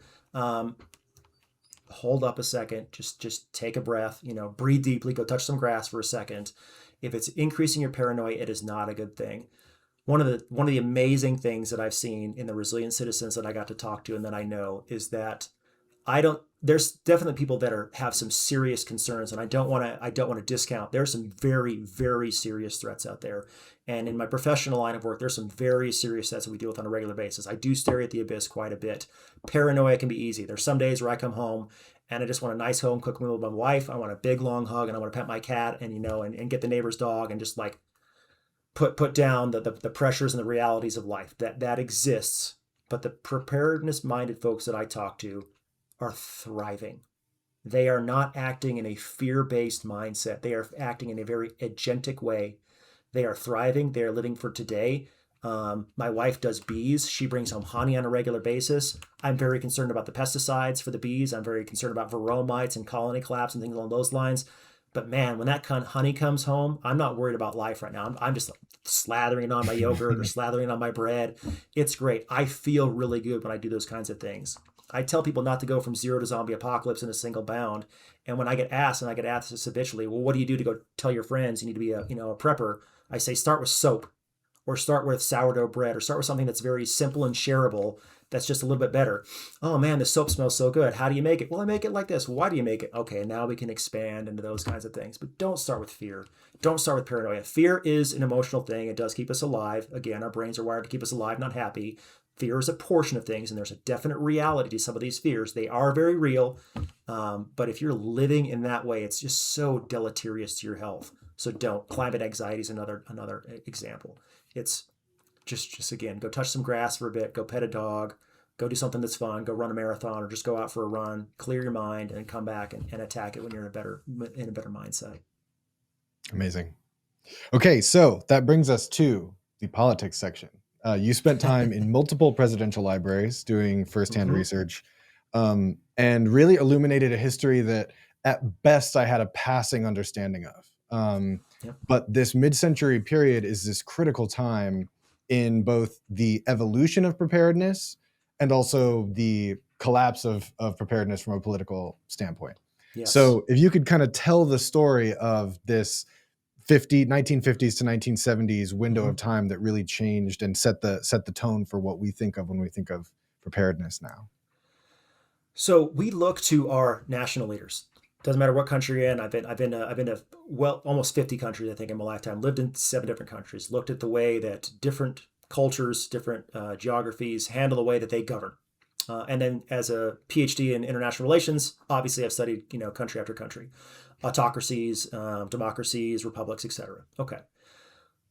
One of the unifying factors of all governments is this issue of control. Control can be good, it can be neutral, and can be negative. So control in a positive dimension is like, hey, we're going to set the time. We're going to set kind of the rules of the road. These are the things that are good. These are the things that are bad. And then we as the government are going to punish the evildoers and reward the righteous. And that's a good thing. We want governments to do that. We want governments to say, hey, we don't want 16 different cities to set their own time. We're going to have time zones. We're going to have laws. We're going to have rules of the road. We don't want everyone just making up whatever, speed they're going to go down the highway or next to a school at. We're going to have it at a certain speed limit. Okay. So that's control in a positive sense. Control in a neutral sense is kind of like taking charge in extremis. Sometimes we want to give the government a little bit more power because we want them to just do something because it's extreme right now. We need them to take charge, again, because the natural reaction of individuals is to freeze. And we've lost kind of a lot of communal response. And so unfortunately, we pushed a lot of things up to the national level. And then there's control in the negative sense. Control in the negative sense is power over of just like total dominance. Numerous examples in the world of this in a very negative sense. So looking at politics from disasters, specifically in the time frame that you talked about, how we looked at existential threat, this is how it happened. The history of America, and that this bleeds over into other portions of the world, but I'll stick with America for this example because that's where I did the research at, but it does have applicability to other countries. So this does stretch and is very fungible to other places. Okay. World War II, previous to World War II, other than the War of 1812, and other than very minor things, America has not had to have castles because we haven't had to worry about Canada, again, with the exception of World War or 1812, Canada and Britain, ganging up on America to fight during that time. But we never had to worry about Vancouver, British Columbia invading down into Seattle. Never had to worry about that. We never had to worry about Mexico coming up to LA and taking it over. Haven't had to worry about that. Our fortress walls have been made of salt water, the Pacific Ocean and the Atlantic Ocean. So America has been very, very isolated from the rest of the world, and there's good and bad to that. It allowed us to be the world's hegemon because we got to stay out a lot of the old world fights. Okay, understandable. Then what happens? World War II hits. World War II happens. We have this global thing where we're fighting it over there for the most part. Yes, there was Pearl Harbor, and yes, there were sabotage events, and yes, there were things that happened within America, but it wasn't like affecting the day-to-day populace where they might have had to worry about fighting in the streets. It was over there. All right. World War II ends. Joe 1 happens. Joe 1 is the detonation in 1949 of Russia's first nuclear weapon. And it took the political apparatus by massive surprise. They thought they were years away from nuclear development. Turns out that our nuclear weapons program had been penetrated by Soviet intelligence, and they were far ahead of where we thought they were going to be. So they look at that. And then another thing happens right afterwards. We go to war with Korea. That wasn't too much of a surprise, but the entrance of China into that was, again, just this massive shock. In fact, it was so much of a shock that several days, even weeks after the Chinese had entered into the war from there, our own military leaders like, no, it's not really happening. That's in the time. That's misinformation, disinformation. That's fake news. But it was happening. And so those two kind of events, roughly back to each other, changed the psyche of things. And America was like, oh my gosh, we might actually be vulnerable. Our walls have been lowered because now nuclear weapons can come over those walls. What else do we not know? And it really started to affect the national leadership's psyche. So Truman goes in and he's like, okay, we've got all these different plans. We have National Security Council 68, which comes out, released in April 1950. It's this lead document talking about how we're going to lead the world and be the world's hegemony in a world of bipolarness, and how we're going to lead the free world and be its leader. Okay, that happens, and then nuclear weapons development just skyrockets. It goes more and more and more and more. Keeps pushing, and then we see what the Russians are doing as well, and they're building up the nuclear stockpile as well. It's like, okay, if we get into this large-scale nuclear conflagration with Russia, it's going to be very, very devastating to America. And we, as the government, can't do this alone. We can't control everything, and so we need to assist, or we need to ask for the assistance of the American people. We need to provide them ways in which they can survive, because if they're going to be waking up in a nuclear apocalypse, then we need to keep the war machine going. So we need to enlist all of Americans. It needs to be a whole of society response rather than just a whole of government response, just stuck in Washington, D.C., or just among the military. All right. So now we get into Eisenhower's era, and this starts to accelerate more and more and more. And they start pushing out this data of you need to have bunkers and we need to have these drills, etc. And that by itself wasn't bad. The problem with it is severalfold. One, it was almost exclusively focused on nuclear war, which is bad, which is a real threat, which was actually out there. And there were numerous occasions in our history in which we almost went to war, some of them via accidents. There was one example, we had radar stations out, and our radar stations saw the moon coming over Norway, and they falsely interpreted that as a Russian attack. So we almost went to war over the moon. That's not an exaggeration. There were other examples of which we came very close to the nuclear threshold being breached again. When you push just one single example, though, and you focus just on one example of nuclear holocaust, people start to really kind of focus that in their brains and say, okay, let me start thinking about the realities of nuclear holocaust. Well, nuclear holocaust is omnicide. It's the death of everything. It goes far beyond genocide. It's the destruction of it's the destruction of our ways of life, like maybe for eternity because of how long nuclear waste lasts. And people were starting to think about this and like, man, do I even want to live in an apocalypse after that? And so we pushed past people's psyche too much because we only focused on just that, just the nukes, not tornadoes, not hurricanes, not floods, not crime, not health, just nukes. And to the point where we started freaking out moms, especially. So in New York, for example, under Governor Rockefeller, they had these things called Operation Alert. Operation Alert was these nuclear war scenario drills that were practiced across the country, but Rockefeller was really pushing it pretty hard because he wanted to run against Kennedy in the late 1950s, early 1960s. So he was pushing this very heavily. And so these Operation Alert drills where the siren would go off, and then all of New York City, for example, or all the cities that were participating would stop, and then for the next 20 minutes, half an hour, would basically do the things they would need to do under a nuclear attack. All right. Well, what were some of those things? Well, when the nuclear attack happens and you're getting hit in the face with all this radioactive, gamma rays, just tip your hat and it'll block a good bit of the gamma rays. And people are starting to look at this like, I'm not a nuclear genius, but I don't think tipping my hat is going to protect my face from the gamma rays. It might protect me from blindness, but I'm probably going to get irradiated pretty heavily. All right, moms, we just want to let you know that we're going to issue dog tags out to your children so we can identify their bodies after the blast.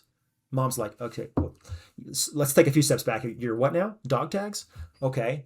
Hey, moms, we would like you to consider tattooing the blood type of your children underneath their armpit, because in case their arm gets blown off from shrapnel in this nuclear blast, we can give them the right blood type. Hey, moms, just to let you know, we're doing all this nuclear testing throughout the world. And because strontium is chemically similar to calcium, if you want to, you can mail in your baby's teeth to us, and we'll tell you how much radioactive fallout is in your children's teeth. And all these things were happening over a very short period of time. And the American populace was just like, this is too much. You've moved way past what I can accept. To your case, your point earlier on, we moved to this paranoia phase of just like, oh my gosh, I'm living in this nuclear fear forever. It's completely unhealthy. And that's all the government did. It's just this unhealthy vibes, unhealthy vibes, unhealthy vibes. We had 700,000 people die from being downwind of nuclear tests in like Nevada and New Mexico and things along those lines, which, and oh, by the way, it wasn't just nukes. We were doing chemical testing. We were doing biological testing. We were doing nerve agent testing. We had a test in Utah that was VX gas, and it leaked from the contamination area, from the test area, and killed 6,000 sheep. We were releasing toxins and biological agents on the American populace to test how these things spread. So we were actually testing things like yellow fever, scarlet fever in the South, in Georgia. We were releasing it. We were aerially dispersing it. You take all these things combined, and the American populace is like, time out. This is, I can't take this. This is way too much. Kennedy was unfortunately very, very pro civil defense, but his staff was very against it for a numerous host of reasons, and he eventually abandoned it. So he was right there at the very peak, and then the decay happened underneath Kennedy as well. And so what happened, to catch us up in the story, is that anything that had to do with preparedness whatsoever was just tied to omnicide, was tied to nukes. And so psychologically, America rejected anything that would remind them of nuclear holocaust. So all prepping, no matter what it was for, became associated with the end of the world, the death of the world, nuclear apocalypse, nuclear horror, children with dog tags, etc. So we went away from it. And it took 50 years for us to really start to make a larger scale pushback. Let me bring this all the way to present day right now. And this isn't just for America. I'm seeing this all over Europe right now. Europe is recognizing that we have a war with Russia going on right now, and Russia versus Ukraine, and we need to look at that very seriously, because maybe our populace may be affected. There was an individual in one of the leadership in France who just said, hey, I think it was a French general, said, hey, you need to start preparing for your sons and daughters to go fight Russia, potentially in Ukraine. And the French populace is like, once again, hey, hold up, time out. What are you talking about?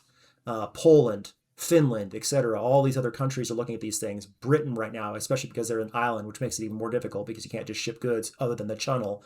You can't just drive stuff over there. So they're a lot more food insecure because of their size and them being an island. So other countries right now are looking at these things and saying, okay, well, I still want to be in control, but what am I going to tell my populace as far as how they're going to prepare? And they're facing the same problem that was faced under the Truman, Eisenhower, and Kennedy administrations, and they're making the exact same mistakes right now, unfortunately, because they don't know how to talk to their populace in a very logical, measured fashion that recognizes people are going to have an emotional response to this, that recognizes people are going to have a social response to this, and they're flubbing it. They're repeating the exact mistakes in different ways. Not everyone is doing it poorly. There's some countries that are doing it exceptionally well and doing a very nice measured campaign to message their populace, but they're doing it poorly as a collective. And they're not saying, hey, let's talk about resiliency first. Let's talk about thriving first. They're starting with the fear and never getting away from that. They're starting with the paranoia. They're starting with the negative peril, and they never branch away from that into a way where people go, oh, I can see how X, Y, and Z might help me in my day-to-day life and make it better. Rather, it's just this, oh my gosh, it's just another thing that I have to worry about. And it's just this constant barrage over and over and over again that just psychically numbs us to where we can't act anymore and pushes actually the populace into learned helplessness rather than resiliency. So they're screwing it up right now, which is incredibly unfortunate. Bringing it to America. And I can pause right now if you want me to, or at least you want me to keep going. Keep going. Because I know I've talked quite a bit. Okay, so America. President Trump right now. I'm apolitical. I support my commander-in-chief. I've supported Biden. I supported Obama. I supported Bush. I supported Clinton. I supported all my commanders-in-chief when they were serving. So don't take this as a political, endorsement or hit against the current commander-in-chief. President Trump was looking at refurbishing FEMA right now. Secretary Noem wants to refurbish it, reimagine it, reorganize it, whatever word you're going to use. And there's discussions about moving FEMA outside of Washington, D.C. and putting it in Texas and making it more of an emergency management thing of just a response to disasters. Okay, I can understand why they would do that. I can understand why President Trump wants to push disaster management and emergency response more towards the states. I can understand why he wants to push the recovery efforts more towards the states as well. And for that portion of it, I think he's right in doing so. It's a way for him to say, hey, look, I got 50 states plus some territories. You guys kind of manage your localized stuff. We'll still provide you the exquisite things. We don't need every single city to have a CBRN team, a chemical, biological, radiological, nuclear team. Not every single city has to have Black Hawk helicopters for search and rescue and things like that, but we'll provide you those very unique capabilities from the military or other places. But I'm going to push some of the disaster responsibilities to you. That in and of itself is good. We'll see what the states do with that. What would not be good is if the states just said, okay, we're not going to do anything, which is what they're probably going to do for the most part, other than a few exceptions like Florida is always going to prepare for hurricanes because they're very focused on that. It's very important to them. It's like Switzerland it's very important for the Swiss population. But these different states are going to look at these things, and some of them are just going to wait. And unfortunately, the psychological, sociological, government literature shows that doing nothing is highly rewarded because people don't like to pay for stuff in advance and not use it. What is exceptionally rewarded is that it's like the George Bush moment after 9/11 where he stands on the smoldering ruins of 9/11 with his bullhorn. It's like, go shopping. Actually, politically, we reward that behavior quite well. So we're going to see how these 50 states respond. But we have this nice opportunity right now to kind of seize the messaging on things to say, let's talk about making resiliency equal to thriving, and making you agentic and making you more communally oriented and making you better than what you are right now. Let's tie it into Maha a bit and making you more healthy. Let's tie it into these things that are beneficial for society, community, and individuals writ large. We have that messaging opportunity right now, especially a month from now when this report from the FEMA reorganization gets released. What are we going to do? Are we just going to wave it off? Are we just going to say, hey, that's a threat for somebody else? Are we already so deep into the learned helplessness that we're not going to do anything? I have my concerns. Well, let's pick up there. Obviously, you said very clearly that you're apolitical. You support your commander-in-chief, whomever that may be. My deep concern looking at the polycrisis and particularly the ecological breakdown and erratic storm behavior aspects of polycrisis have me extremely concerned about the, I'd call it the defunding of FEMA and our preparedness capacities. I understand there's other arguments to be made about what's happening. And I do find myself wanting there to be more centralized leadership around what FEMA is and should be. Because not only do I think it should be what it has been, but I think it needs to be vastly improved upon what it has been to get away from the management dimensions exclusively. I'm going to steal, I don't know if you listen to The Great Simplification, but Nate Hagens always asks his guests, if you were a benevolent dictator and you could wave your magic wand with no consequences to you, what change would you make? He asks it broadly. I want to ask it to you specifically around American federal disaster preparedness and management. What would FEMA and perhaps there's like other federal organizations you have in mind, or perhaps maybe it's a coalition of states or whatever it is. What would that look like? What would it mean for us to be prepared from from more centralized governmental capacities? So you used a keyword there. It's a keyword that's really gained a lot of academic heft about the last 5 years or so, and that word is polycrisis. So what is a polycrisis? Polycrisis is a cluster of related events, global risks that have compounding effects. So it's not 2 + 2 = 4 anymore. It's 2 + 2 maybe equals 6. And the overall impact kind of exceeds the sum of its parts. So the word I want to also introduce that is the nice, logical extension of that is polycollapse. And polycollapse is when these polycrises happen. Sometimes you exceed what the system can handle, and then one portion goes down, and then another portion goes down. Just kind of like a 52-car pileup on the interstate. It grows.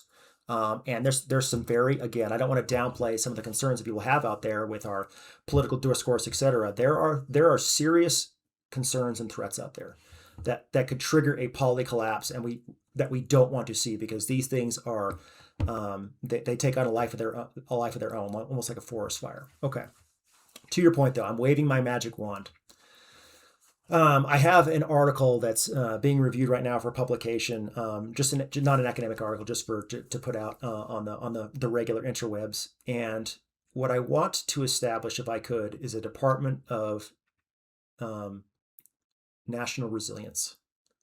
So we have a DNI right now. We have a Director of National Intelligence, Tulsi Gabbard, and she takes in 17 different intelligence agencies' data and then synergizes it for the President of the United States and for the collective security apparatus. Okay, great. Where is that for resilience? We don't have that right now with FEMA, and I'm not bashing FEMA. They do the role that they do, but FEMA's societal impetus isn't there because we're not demanding it. We're not asking for it. So if I could wave my magic wand, what I would like to have is I would like to have a FEMA-like organization that does the following three things. Thing number one, there is always going to be a need for the exceptionally larger scale things, the big bad World War III type apocalypses, the global pandemics, the grid down scenario. We have an X-class solar flare that's an X7 or X8, and it fries our satellite system, and we have a Carrington event. The really bad things. So continuity of operations, continuity of government, et cetera, that FEMA should absolutely be in charge of, and by law, they are in charge of. They still have never left their civil defense mandate back from the 90s and even before that. And FEMA still owns that. And FEMA should keep that. And FEMA should be able to have the ability to compel the interagencies to come in and do larger scale catastrophic exercises for the readiness of America. And that's not happening. There's a great article by a guy named Quinn Lucy called "How FEMA Will Lose America's Next War." He was a attorney with the Department of Homeland Security, and it's a very biting article. He's very visceral in his attacks in a loving way because he wants to get better. Okay, so that's one thing that FEMA should absolutely be doing right now is focusing on these larger scale things, but they don't have the buy-in because of normal bureaucratic parochialism. This is my rice bowl, and don't compel me to do these things X, Y, and Z. Plus, it's just insanely hard.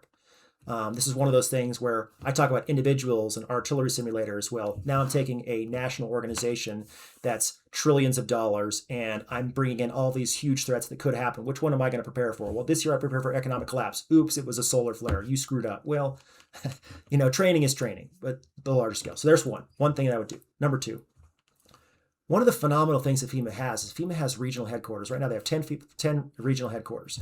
They've broken out America into these different places, and these different places have their own geographic risks. FEMA Region 1, FEMA Region 8, FEMA Region 10 are all very different from each other. If we could empower them to be, okay, for our region, we're going to do some localized drills with the National Guards, with the local citizenry, et cetera, and we're going to put out, and this is incredibly critical, we're going to put out a way in which you can be more resilient as an individual, as a household, as a community, because of the threats that we face here. So whatever, I'll take Washington State. We have the Cascadia subduction zone. We have a very heavy tech industry. We've got a whole bunch of farmers as well. We have deserts in the east, so we're actually pretty broad just in Washington State alone. But here's some of the things that are generalistically positive for everyone to have. Hey, maybe you want to have just a little bit of gold and silver. Maybe you want to have a little bit of Bitcoin. Maybe you want to have a little bit of X, Y, and Z. And the problem, once again, goes back to the lawyers. Well, if you put that out and somebody buys silver and they get swindled by some unscrupulous salesman, then who's gonna be responsible for that? Again, folks, let's just breathe on these things. We can't solve everything, but we can at least empower our citizens to say, here's some things that you can do, caveat emptor, buyer beware, but here's some things that you can do. And if we do that, then we can say, okay, here's some generalistic things that you can do that'll be make you more resilient for your community. Here's some things that'll improve water quality. Here's some things that improve your built environment. Here's some things that improve your environmental quality. Here's some things that improve your children's psychology, et cetera, blah, blah. So we've got FEMA focused on the large scale, the super big catastrophic disasters, the nation killers or the nation threats, the large ones, number one. Number two, we have regional empowerment in which we push out things to the local populace and say, here's a broad breadth of things that you can do across numerous ways you can be resilient. They don't all have to be focused on disaster. They can be focused on health. They can focus on your child's psychology, your schooling, your crime, et cetera. Okay, number two. And then number three, we can't keep saying, government save us.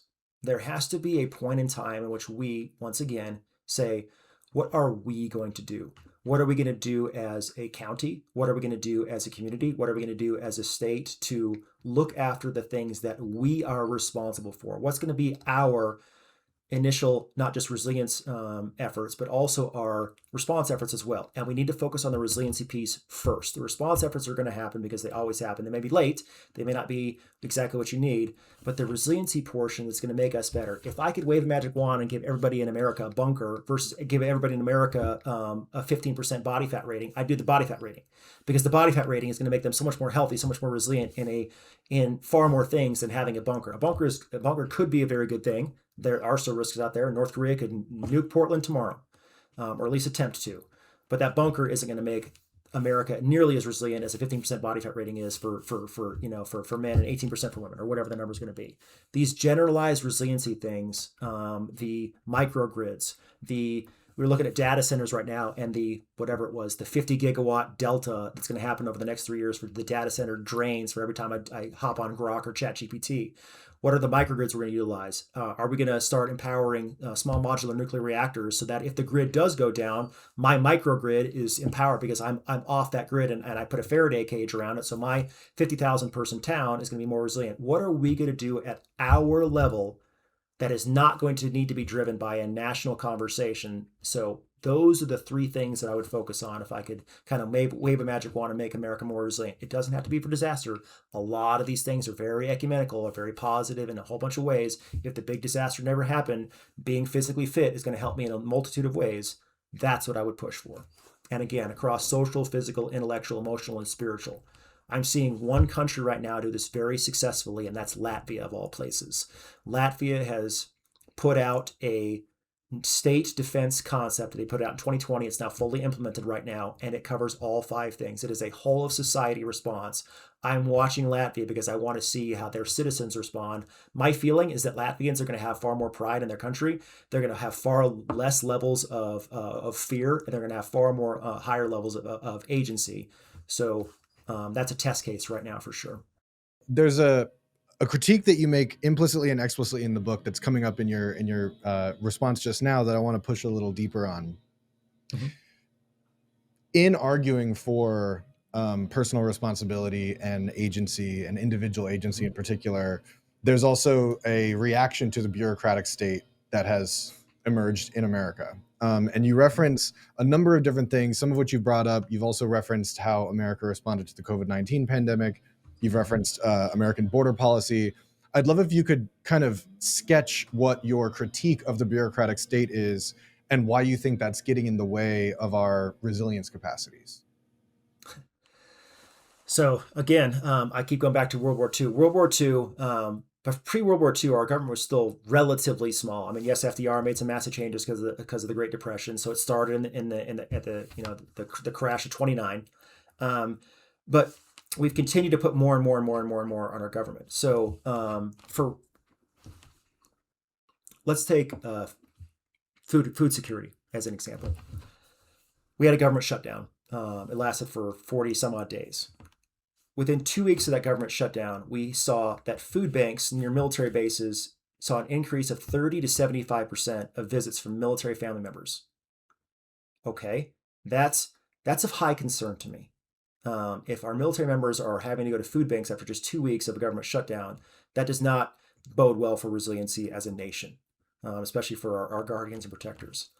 If at the same time we also have this release of 42 million individuals on food stamps, that's 1 in 8 individuals in America are food insecure.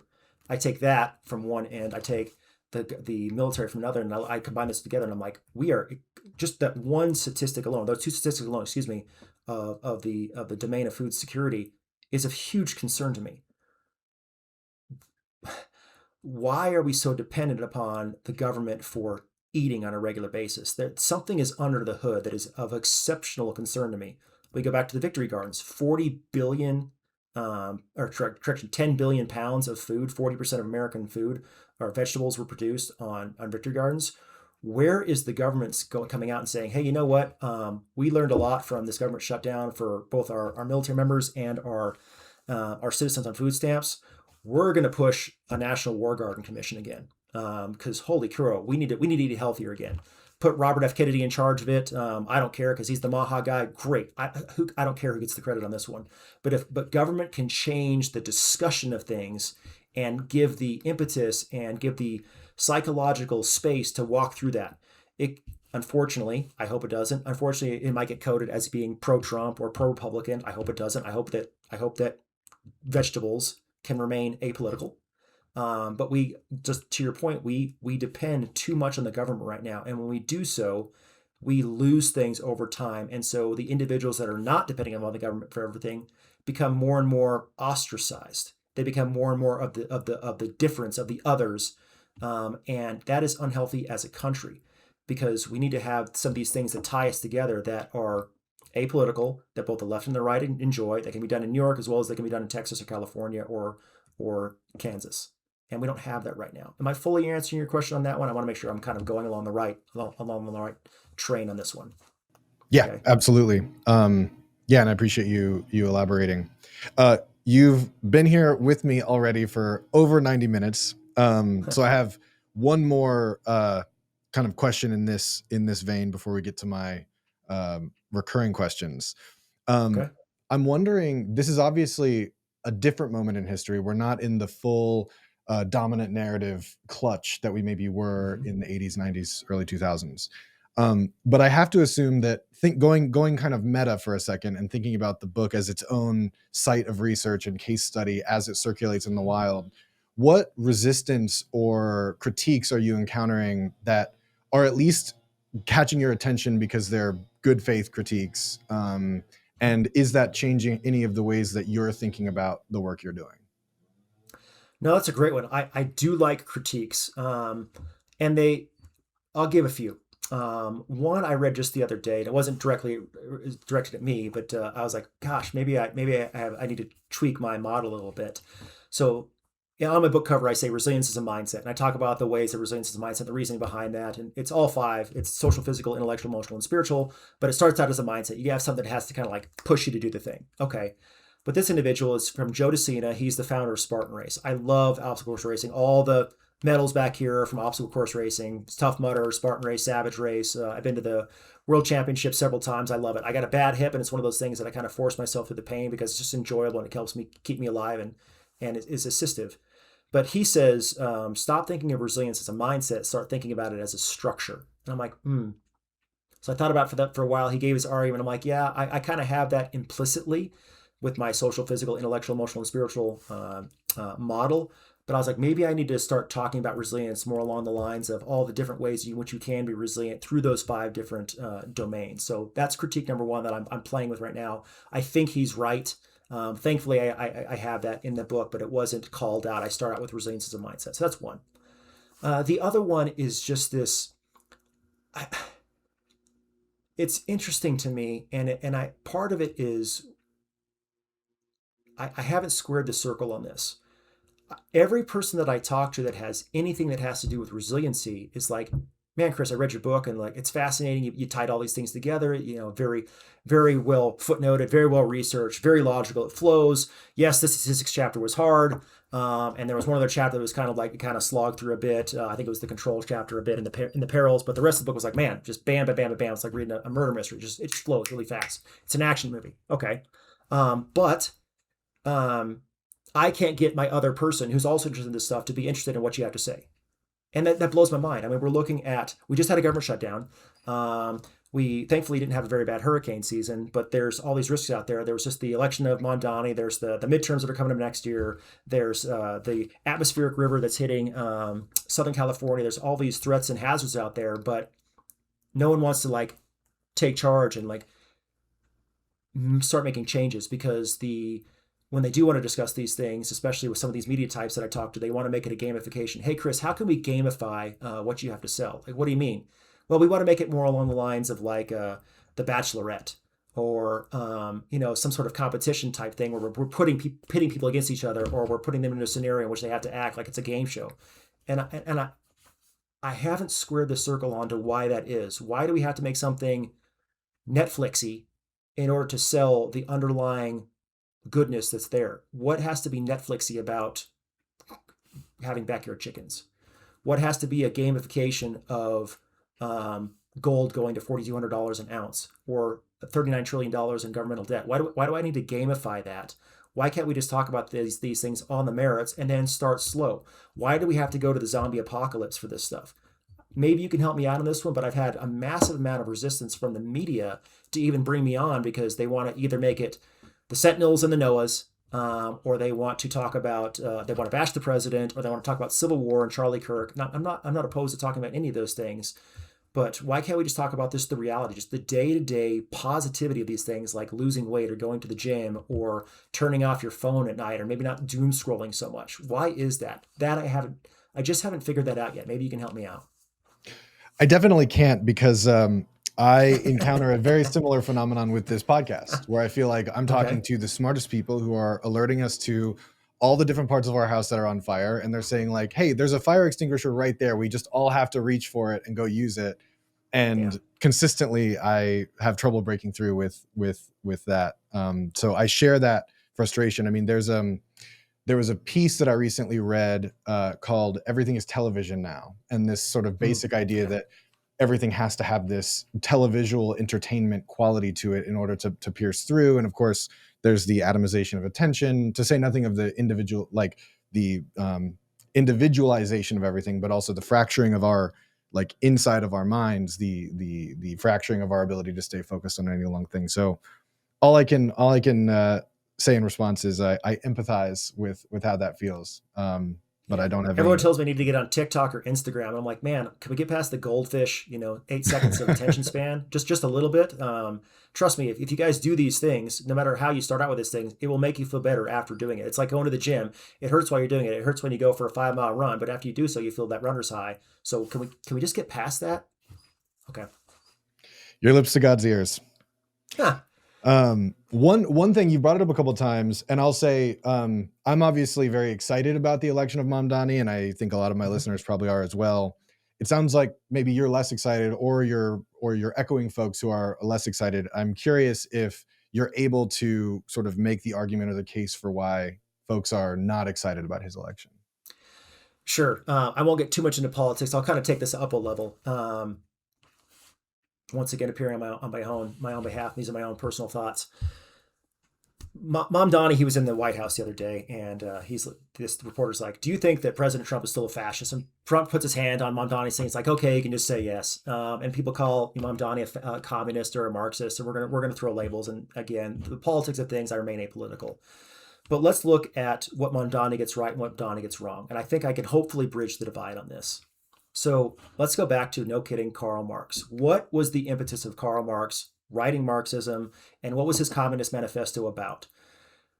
Just like everything else, there's truth in just about everything. Karl Marx goes out and he sees factory workers and he sees other people, and he looks at Adam Smith, and Adam Smith is like the labor theory of valuation, or the labor theory of productivity, labor theory of productivity. And Adam Smith basically says we do these productive things and we increase worth. And Marx, with his friend Engels, goes to these factories in Britain, and he sees these factory workers, and they're working for pennies on the dollar. And he's like, man, these people are getting exploited. They are not being able to realize the labor theory of value. They're not getting the stuff. And so we need to seize the means of production. And so rightfully so, this is where Mamdani gets right. This is the port that Marx did get right. Those individuals were being exploited by a liberal, and I don't mean liberal as in today's liberal mindset of liberal versus conservative, but liberal in the older term of 150 years ago, liberal capitalists. And capitalists were like, our God is the dollar sign. And so whatever we can do to squeeze out more dollars is good. It is inherently good. It is utilitarianism. I'm squeezing out the highest good for my profits, for my bottom line, for my stock investors, etc. So Marx sees this and he goes, that's wrong. That portion of Marxism resonates because that's part of human nature. Humans don't like to feel exploited, no matter where you're living at. No one likes to think that they're getting screwed on whatever the system is. When we look at the young, again, I got 2 kids that are in their 20s right now, and they're like, man, how am I going to afford a house? Do I really want to buy a house when I'm 30 years old and do a 50-year mortgage? Is my house even going to last for 50 years? This is crazy. And I'm looking at all these baby boomers, and they've got their 2nd, 3rd, and 4th homes, and there's generational fights on this. I'm not picking on the baby boomers, but this is I'm vocalizing what I'm hearing from folks. They look at all this stuff and they go, Mamdani says he's going to fix it. So Mamdani says that the labor theory of value isn't beneficial for me. I'm getting screwed. Marx was correct on that portion. This is where Marx goes off, and this is where I take issue with. I'm not going to personally attack Mamdani, but I'll just say the argument's flaws are this. People, and again, I'm a stalwart Christian. People have imago Dei upon them. They are created by God. They have the image of God upon them. When you exploit a person, you are violating God's laws. You are treating somebody as a widget for your personal benefit. In these cases, capitalism, or crony capitalism, or a dollar sign. You're converting a human being into a dollar sign. That is wrong. And what Marx tried to do is he tried to say, okay, well, we're gonna fix human nature. We're gonna get rid of religion. We're gonna get rid of these apparatuses of the state. We're gonna share things. We're gonna have communal ownership, etc. When socialism, when communism, when Marxism comes into play in the modern day, we're making that same mistake. What we're not doing, what we should be doing, is going back and saying, what is the worth of the individual? What is their imago Dei? Let's recognize their imago Dei and why they're feeling the way they're feeling. Why are they feeling exploited? Let's look at that portion. And then how can we solve it? What are the things that we've done over time that have been successful to solve that? We've empowered the individual. When we ended slavery, we recognized slaves as human beings with the image of God upon them. We are recognizing the fears of a generation that says that I don't want to be a wage slave for the rest of my life and never own anything. You'll own nothing and be happy. They're rejecting that. But Mamdani comes along, and others like Mamdani come along, AOC, and again, I'm making an argument against the left right now, and that is my solution is more government. That's wrong. The right solution is, hey, just buck up. 50 years ago, I was a ski bum in whatever at Vail, and I was smoking pot on a regular basis. And then I went and got this job at wherever. And now I'm the vice president making $200,000. Those days are gone, man. I'm sorry. Yes, you could put in a lot more effort. But the old way of doing things of just working hard and being better than the next person aren't nearly as societally applicable as they were. There's still some individuals. I'm not condemning hard work. I'm not condemning agency at all. But the societal thing of you buying a house and being able to have 3.5 children and a dog and a cat and a white picket fence on one income, those days are gone. So we need to recognize that the right has some things to look at as well. But if we can take both sides and say, let's focus on the worth of the individual, their imago Dei, and how we can recognize their serious fears, then I can think we can understand the Mamdanis of the world. I think then we can understand why there's criticism, why the young generation of young men right now is being attracted to the right, is being attracted to the Nick Fuenteses of the world, because they're like, by God, this guy is saying we're going to do X, Y, and Z. I'm going to follow him because he's giving me guidance. It goes all the way back to the artillery simulators as well. They're going to look to that leader. That leader might be completely wrong, but at least they're doing something that is different. This explains Mamdani. This explains Nick Fuentes. This explains Trump. So people are looking for what is different right now, and it helps to understand the history of these things and where they've gone commonly wrong, but the half right that they've gotten as well. Does that help out? That's beautiful. Thank you for sharing that. And sorry for any. The last thing I want to do is put you in an uncomfortable spot, particularly related to your That's work. fine. So I appreciate you taking the time with it. Yeah, no worries. All right, so we are approaching 2 hours, and so again, I have to thank you for your time. I have 3 recurring questions I like to close every episode with. You've inevitably talked about some of these in the preceding nearly 2 hours. So if you want to call that back in and double down, feel free to do that, or feel free to take them somewhere totally different. So the first is, what is one thing you wish people paid more attention to? I'll do 2 quotes from G.K. Chesterton. G.K. Chesterton was asked, it was this question, it was the viral question of the day in Britain. And the question was, what's wrong with the world? And G.K. Chesterton had the best answer. It was one word, and his answer was me. That's one. That's the first quote. Second quote from G.K. Chesterton. He wrote this. He wrote, "Fairy tales do not tell children that dragons exist. Children already know that dragons exist. Fairy tales tell children that dragons can be killed." So the one thing I want to go back to is agency. I'm not asking you to solve Gaza. I'm not asking you to solve the political discourse in America. I'm just asking you to work on you. That's what you can control. Take agency, Stop blaming others. What can you do to get better? If you don't want to get better for disaster preparedness, great. If you don't want to buy gold and silver, knock yourself out. If you don't want to own guns, fantastic. If you don't want to even plant, whatever, I don't care. But what can you do to make your individual life better? What can you do to start thriving socially, physically, intellectually, emotionally, or spiritually? What's the one thing that you're going to start working on to take agency and move forward to make you a better you for tomorrow? That's one. Go ahead. Question 2. Thank you. What is one resource you recommend for making better sense of reality? Oh, as a stalwart Christian, I always say the Bible, but getting into a good group that can study it, again, for my Christian faith, if you look at SPIES, and I've mentioned this numerous times, social, physical, intellectual, emotional, and spiritual, the bookends are there on purpose. And I heard this, and I'm on a mission trip to the Czech Republic 20 years ago. Social gives you breadth. Social gives you the things that if they took like rats and human beings and other people, they put them in very difficult situations, and they said, how long can that person last? And then they just gave them one buddy, and like the amount that they could last just skyrocketed. So the ability for us to come together is just exceptionally powerful. And then spirituality gives us depth. Spirituality, you'll martyr for your faith sometimes. You'll die for your faith. That gives you a nice depth of like, if everything is stripped away, at least I have that. So to understand reality, I would look at the Bible, and a good group of individuals can help you understand it. For those individuals that are not biblically minded or of another faith, then I would just look at the classics. Right behind me, I've got all the classics. It's everything from The Count of Monte Cristo to Three Musketeers to other works, The Jungle, etc. Looking at the classics, things that have stood the test of time. I'm studying the Roman Republic right now. Never thought I'd be studying the Roman Republic, but I am right now. And it's like, man, things that have happened 2,500 years ago are just the same things today. Human nature hasn't changed. So study the classics. Amazing. And finally, what is one moment when your sense of reality was disrupted? I'll give 2. When I was younger, I definitely wanted to be married. I married an absolutely amazing woman. She was in the top 5% of popularity in school. I was not in the top 5%. I was probably in the bottom 5%. An amazing woman. And that day we got married was a seminal moment for the two of us. But I always tell my wife that was the second happiest day of my life. My happiest day of my life was when my daughter was born. She was our firstborn. I had all the fears of being a father. I was scared. I was in the military. I didn't want to go to combat and die and have my wife be, a single mother raising a child or 2 children later on by herself. There's a ton of fear in that. But when my daughter was born, I was there. My wife had a very difficult delivery. She was in labor for 36 hours, and my daughter's born. I look down, I see it's a little girl, and I put my head and on my wife's shoulder, and I just start crying. And I looked at her and I said, it's a little girl, thank you. And I bawled my eyes out.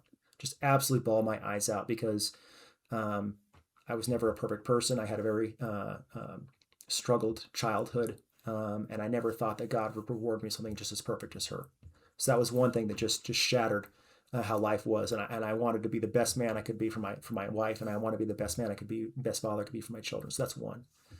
And the second one was in combat. I was downrange in Iraq. It was 2007, 2008 during the surge.